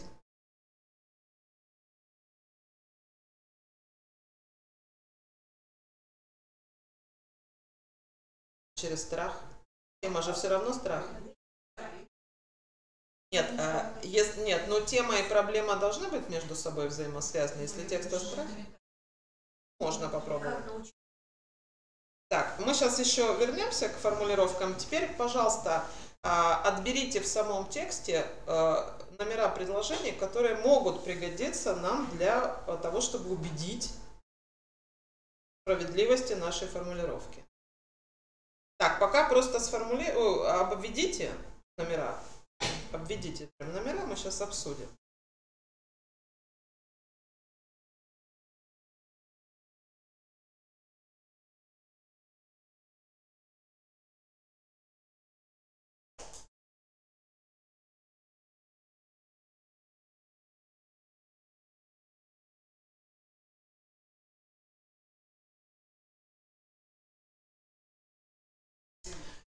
Без разницы. У нас любой комментарий и формулировка, они взаимосвязаны. То есть ключевые вообще, вот у меня сейчас на слайде ответ на вопрос для цитирования.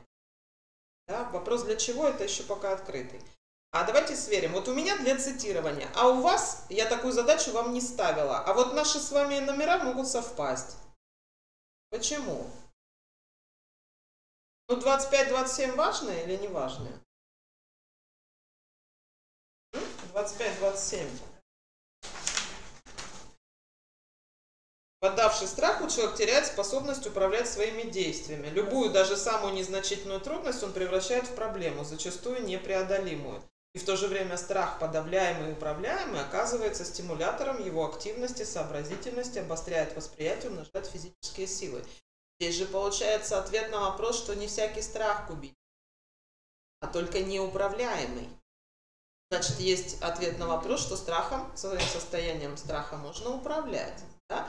Вот почему это тоже может быть материал для комментария, для цитирования. Очень хороший текст с точки зрения возможностей. Так, 30-е. И в то же время страх подавляемый, управляемый, вот оно отдельное, да, получается. Теперь, какое там, 32-е. А бесстрашный путешественник Вальтер Бонатти считает, бывает два рода страха: контролируемый страх и бесконтрольный. Почему годится? Ну, если вы возьмете как раз ответ на вопрос, можно ли управлять своим состоянием, да, и как вести себя в экстремальной ситуации. Я не знаю, каждый ребенок по-своему будет воспринимать, да, мы возможные варианты с вами обсуждаем. Так, дальше, 37-е, 38-е. Как вселить мужество в сердца тех тысяч людей, что оказались волею случая на лодочках и плотах среди безбрежного океана? Как убедить их в успешном исходе борьбы? Получается, что мы знаем, ну мы вот, кто читал текст, и люди знают, что можно управлять своим состоянием. А пример, который здесь приводится, говорит о том, что люди поддались неуправляемому страху и в результате погибли. Получается, что им никто не подсказал, не рассказал, не научил, да? И автор текста обеспокоен, как бы донести эту информацию до людей, чтобы гибели было меньше. Может это тоже быть причиной для размышления, для рассуждения? Почему 3-4?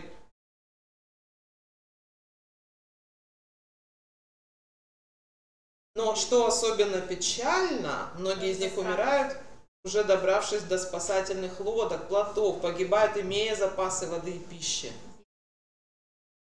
Да, получается, да, что уже служит причиной их преждевременной гибели. То есть получается, что люди могли спастись, если бы, да? И вот у нас есть текст про страх. Сколько вариантов размышлений мы можем вытащить? Много. Они все будут про страх. Они все должны вывести на то, что автор обеспокоен не самим страхом, как таковым, да, не тем, что страх людей убивает, а тем, что люди поддаются этому состоянию, не знают, как можно действовать, чтобы управлять. Вот. Да? То есть я всегда учу задавать первый вопрос. Автор этого текста не смог смолчать. Вот он писатель, он не писатель, кстати. Он не смог смолчать. Значит, его что-то настолько беспокоило, что он решил про это рассказать большому количеству людей. Что его беспокоило? Почему он эту историю решил рассказать? По сути, это выводит на формулирование проблем. Что его беспокоило? Вот мы дальше выходим на это. Да? Так. Ну, это у меня косвенно, потому что это тоже проблемная зона, она к страху не имеет отношения, она просто про то, что это принципиально важно научить различать, особенно где текст художественный. В комментариях это будет сразу видно, автор или рассказчик, от чего имени ведется рассказ. Так вот, когда будем рассказывать про героя, это будет пересказ, а когда будем рассказывать про автора текста, который рассказывает про этого героя, тогда это будет комментарий. Это очень трудно.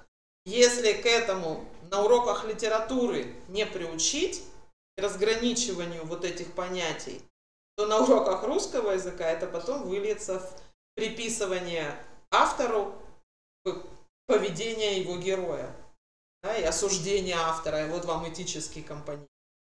Да?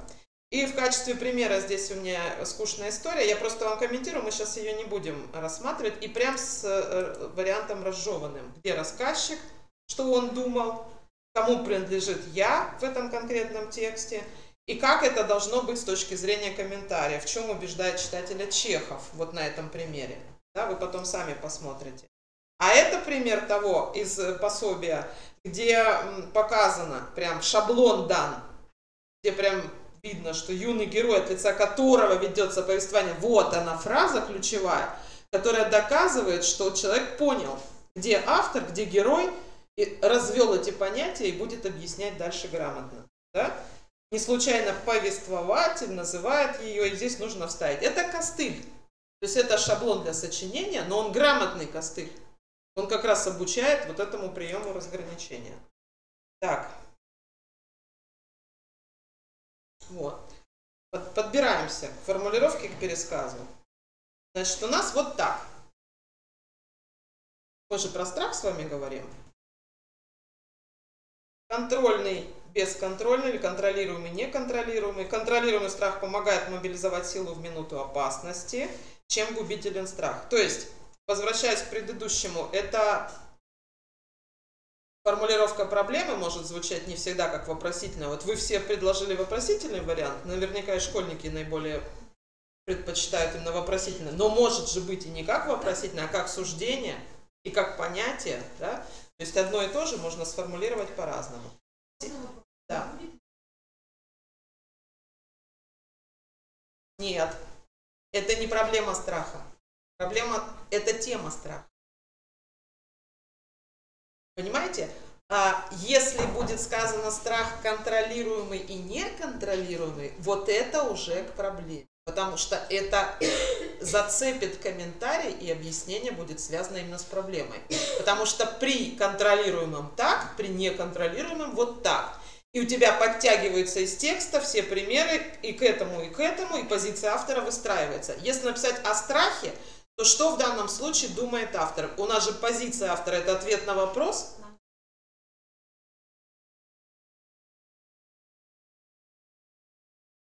Ну, коллеги, в идеальном случае, я не зря акцентировала ваше внимание на то, что вы и в этом пособии на это обращать внимание. Начинайте с темы. Если ребенок будет начинать с темы, которая не проверяется в этом задании, он научится формулировать проблему. И тогда не будет вот этих бесконечных споров в конфликтной комиссии, да, которые говорят, ну про это же сказано только другими словами. Никто не спорит, но это тема. А нам нужно выйти на проблему, поэтому добавьте вот это дополнительное бонусное задание, и избегают у нас будут некоторые ученики трудностей. С чем связано? Ко мне. А вот вы как думаете? Я думаю, ну, как бы это предположение, да?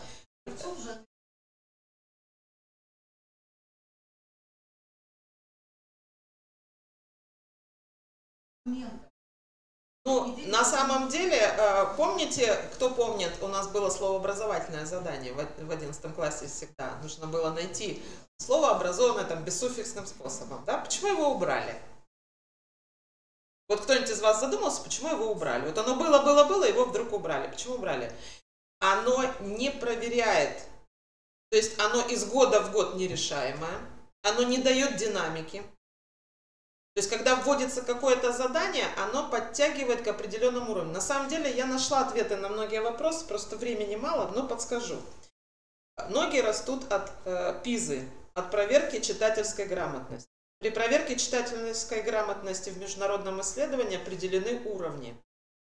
Если вы откроете и скачаете с сайта Центр ОКО там, пособие Цукерман, которое прописывает, что такое читательская грамотность, как и все, и там, собственно говоря, в ее пособии и вот эти уровни прописаны, то вы прям прочитаете формулировку 27-26 задания, которая соответствует второму уровню владения читательской грамотностью. Нам таким способом дают шанс подтягивать школьников до определенного уровня. То есть мы научились вот это делать, теперь надо вот это. Получается, литературные аргументы для нас на сегодняшний день не критерии оценивания, потому что они ничего не дают. На самом деле они действительно как заплатка в текст. Они не вытекают из рассуждения, они не дают ответа на вопрос, на каком уровне качества чтения находится ученик, который с этим текстом работал. А нам нужно выходить на уровень чтения. Я так понимаю, что мы уже предпринимаем попытку зайти на 3-й уровень чтения из 6. Нам до 6-го, как до Луны, еще шагать. Поэтому мне кажется, что просто эти литературные аргументы уже давно не аргументы. Согласитесь. То есть они, и главное, что они именно как заплатка, потому что логически не вытекают из предыдущих 3 абзацев. Они просто туда, условно говоря, вставлены, ну вот, формально. Да, вот, ну какой-то заучили, вставили, а как оно там относится к этому или нет? Вопрос, то есть это, условно говоря, для критерия не дифференциальный признак, поэтому смысл. И потом у нас есть сочинение по литературе. Конечно.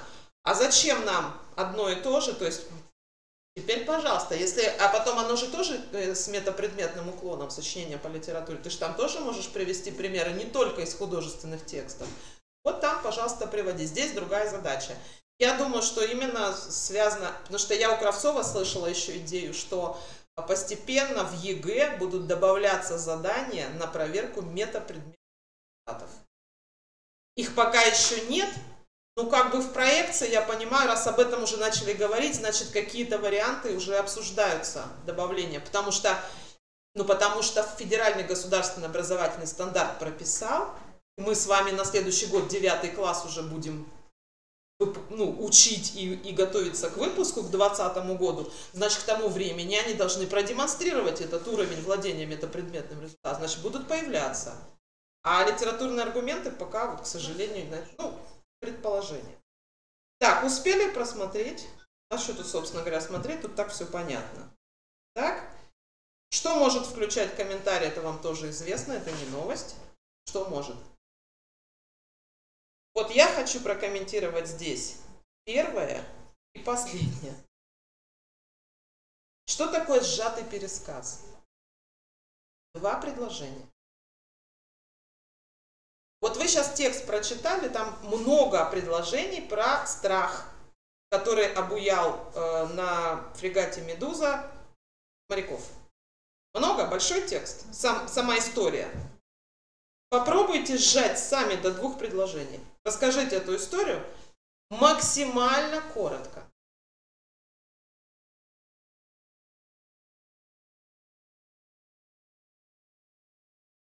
Теперь смотрите, коллеги, тут же тоже пошагово, потому что для ребенка еще сложнее.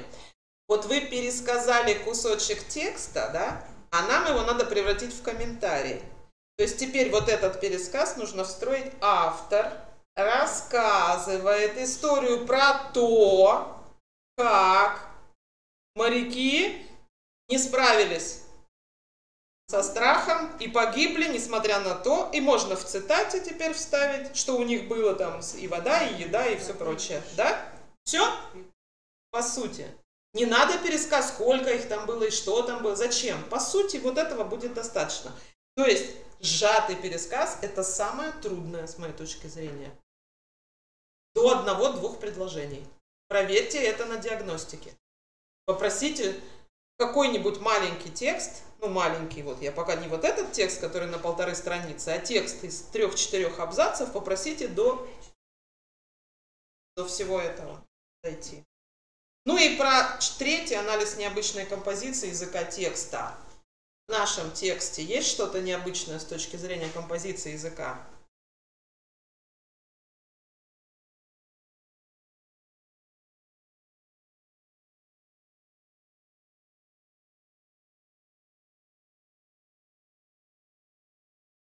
Совершенно верно.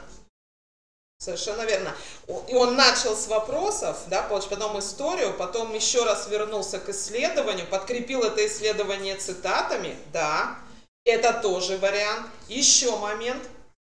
Средства языка, которые периодически повторяются, если найдете, у вас времени мало на изучение, посмотрите. Периодически к одному и тому же, если повторяются какие-то восклицательные предложения, например.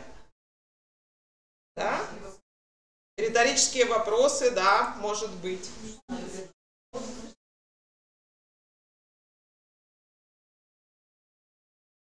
Конкретные примеры иллюстрации, какими клише можно пользоваться на 2 слайдах, в зависимости от вида текста, публицистического, художественного. Обязательно вводим в лексикон школьников. Вот второй слайд с пояснениями, проанализируйте. Связь между примерами. Пошли дальше. Логические операции. Сопоставляет, сравнивает, противопоставляет. Нам нужно увязывать одно с другим, поэтому требуются вот эти самые средства вводные, которые принципиально важны для установления причинно-следственных связей. Так, принимается?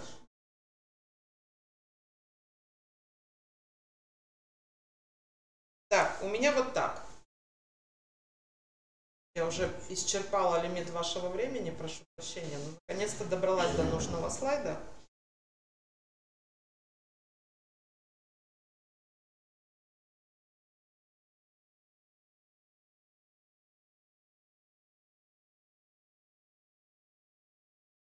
Ну, коллеги, хотите, верьте, хотите, нет, этот комментарий с прошлого года я не меняла. Если вы, то есть, по сути, и я посмотрела, какую правку в пособие внесли авторы, они никакую правку не внесли. Они просто убрали те задания, которые аргументов касаются, а комментарии как были, так и есть. То есть, если вы в прошлом году научили правильно комментировать, то в этом году вы не нуждаетесь в дополнительной методике. Я хотела, думаю, сейчас я добавлю связующие какие-то слова, а не нашла какие. Получается, можно, конечно, сейчас там, изощриться и добавить вот те из предыдущих слайдов ключевые клише, но мне они не нужны. Получается, в принципе, вам понятно, о чем был исходный текст?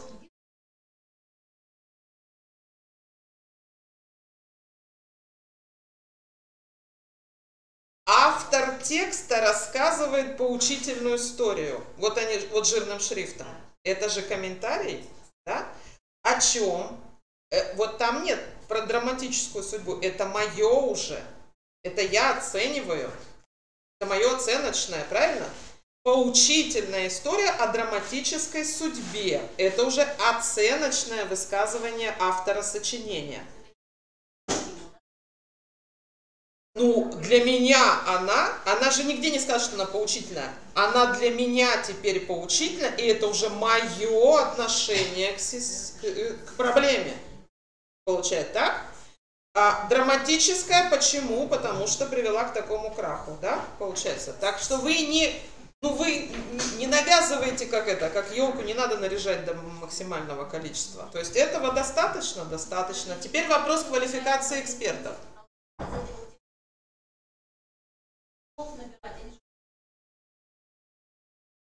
А вы пошагово проблему решайте. Потому что если они научились с этим, да, то следующий шаг, получается, обрастать это подходом к тому, насколько эта проблема на сегодняшний день актуальна, не актуальна. Получается, от себя добавляю. Касается она меня лично или не касается и так далее. Мне ж никто не возбраняет высказать свою точку зрения. А я-то по этому поводу что думаю? Я же в комментариях только доказываю, что такая проблема в тексте есть. Я же свое мнение не высказываю. Кто мне запрещает его высказать? Нет. Да. Почему нет? А тут и проверяется мастерство. Вы можете встроить эту проблему в классификацию проблем, что она там нравственная или какая. Да, получается, что во все времена эпохи, что ты там помнишь, про что знаешь, про то и расскажешь. Как свое отношение, только без привязки к Тургеневу и к Толстому и мастеру, и Булгакову. У нас же два цитируемых лидера литературных произведений. «Мастер и Маргарита» и «Война и мир», потому что там есть все проблемы. Поэтому вместо них можно комментарий. Так. Давайте посмотрим.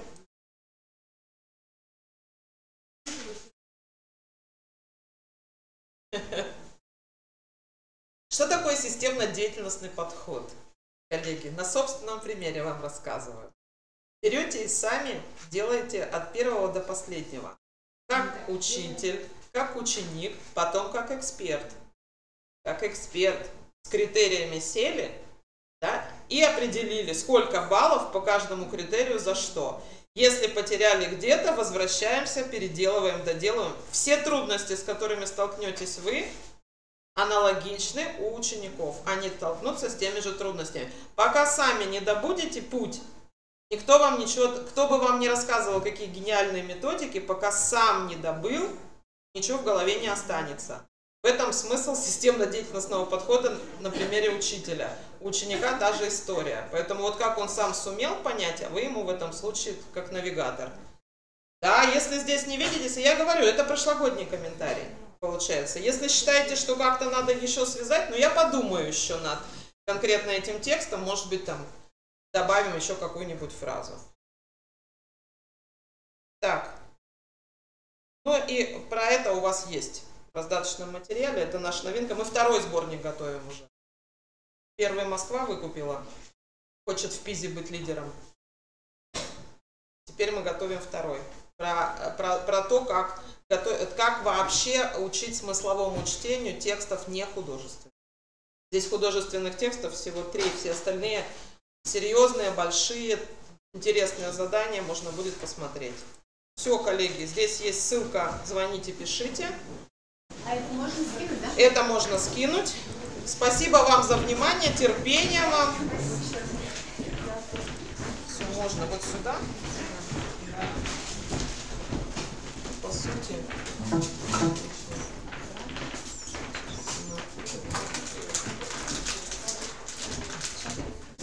Вот это.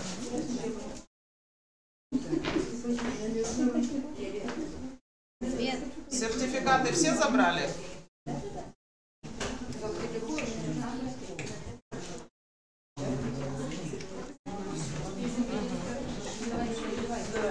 Одна, да? И про русский родной, вот вторая, о которой я даже не говорила. Да.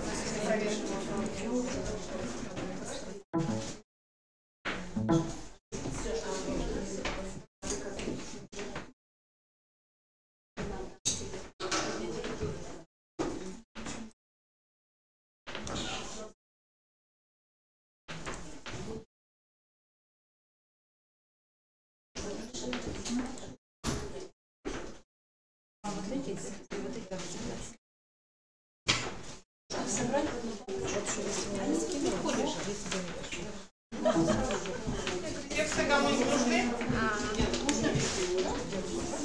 Сертификат это что-то.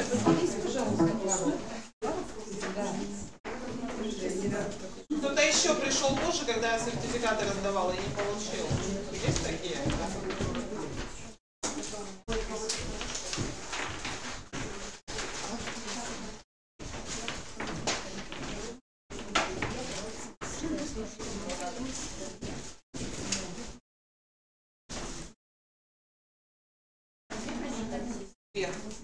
Про русский родной. Это не наша редакция делала, мы еще не видели только верстку. Написали, знаем, что писали учебное пособие, потому что пока не попало, а те, кто составлял программу.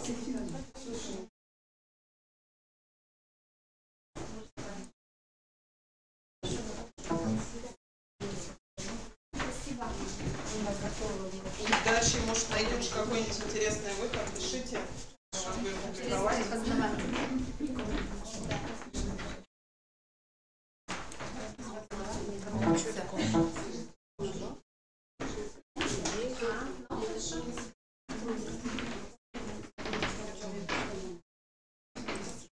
Коллеги, до свидания.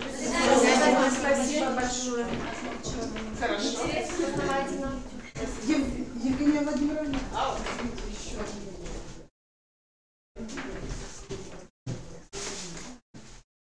Ну-ка, дай файлик.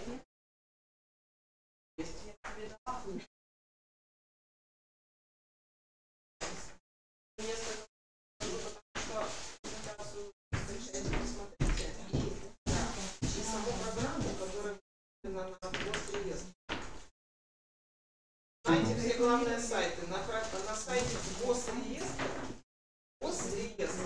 выставлена программа, утвержденная программа по русскому родному.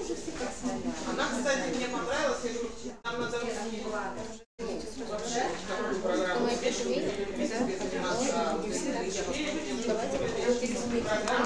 на основе этой программы они это учебное пособие сделали.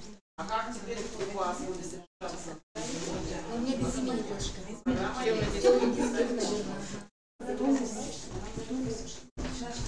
Точно отправилась? Так сидела, не знаю. Да. Я говорю, лично как студент.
Здоровья нам всем, терпения, сейчас я с вами я не поняла, а кто денег посылает? Денег, ну, на зачем? А ты мне нравится? То, что было как раньше, с водопадом.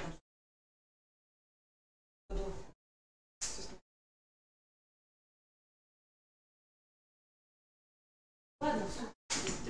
Проблемы забыл.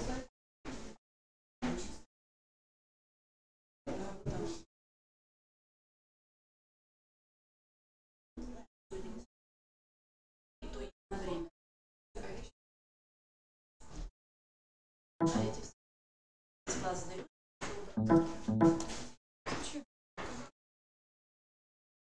Очень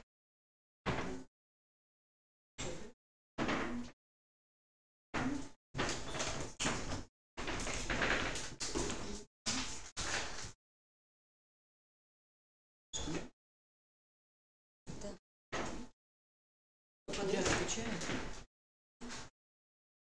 Физиологического института. Что за неделю тут взяли?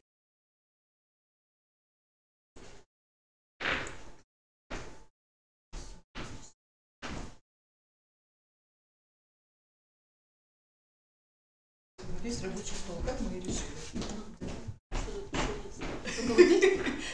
Марина провела напрямую нас.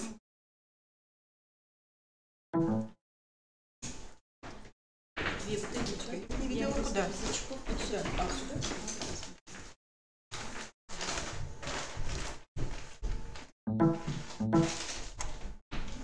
Поэтому родному.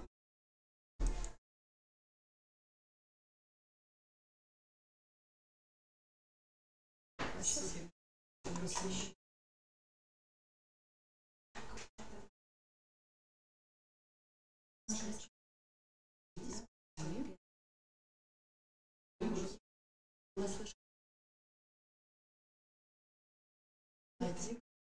Нам лучше.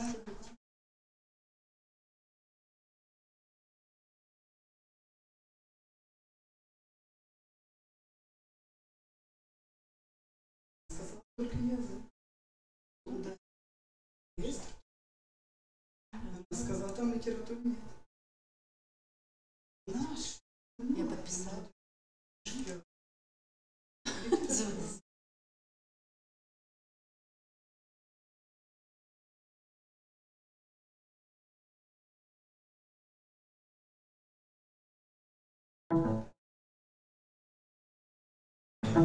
Сейчас определенно сказать. Май месяц.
Посмотрела, тут написали, что скопировано уже. А я тебе флешку свою.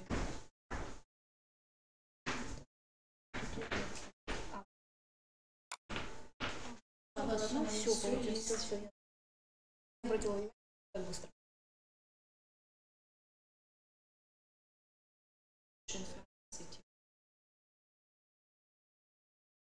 А, больше вот это. Да. И еще я быстренько себе. У меня много, да? Нет, нет, все правильно. Наоборот, быстро очень скопировалось, и я даже не обратила внимания. Да, я не обратила внимания, что оказывается уже.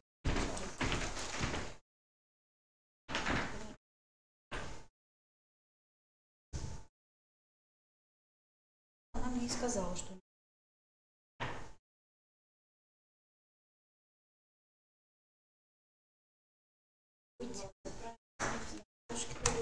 Так, вы пока делаете? Крышечка моя там, да? А? Ой, вот.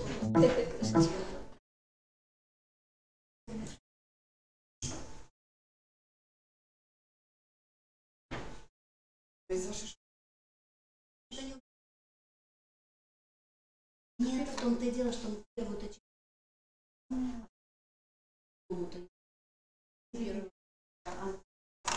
Ну, у вас городских много, у вас можно.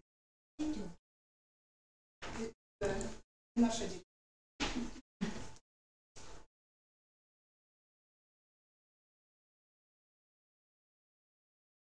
Я проверю. Быстро тоже так. Вот у меня много информации. Я тоже.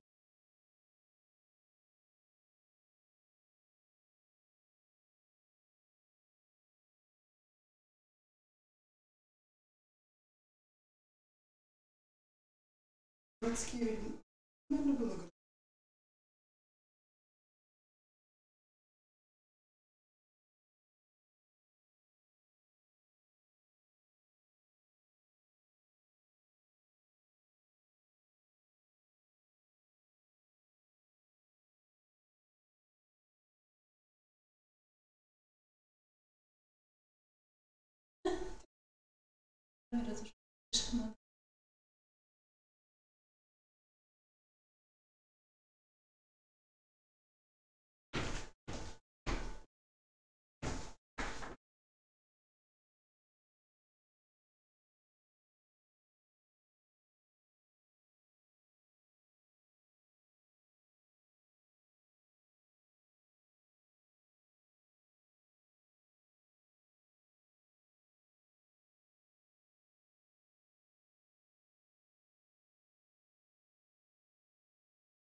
Знает, куда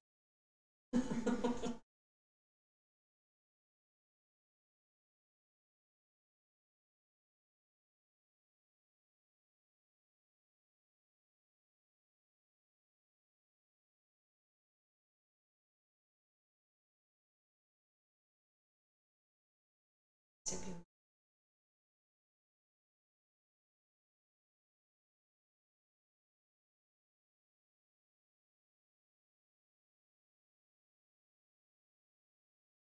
До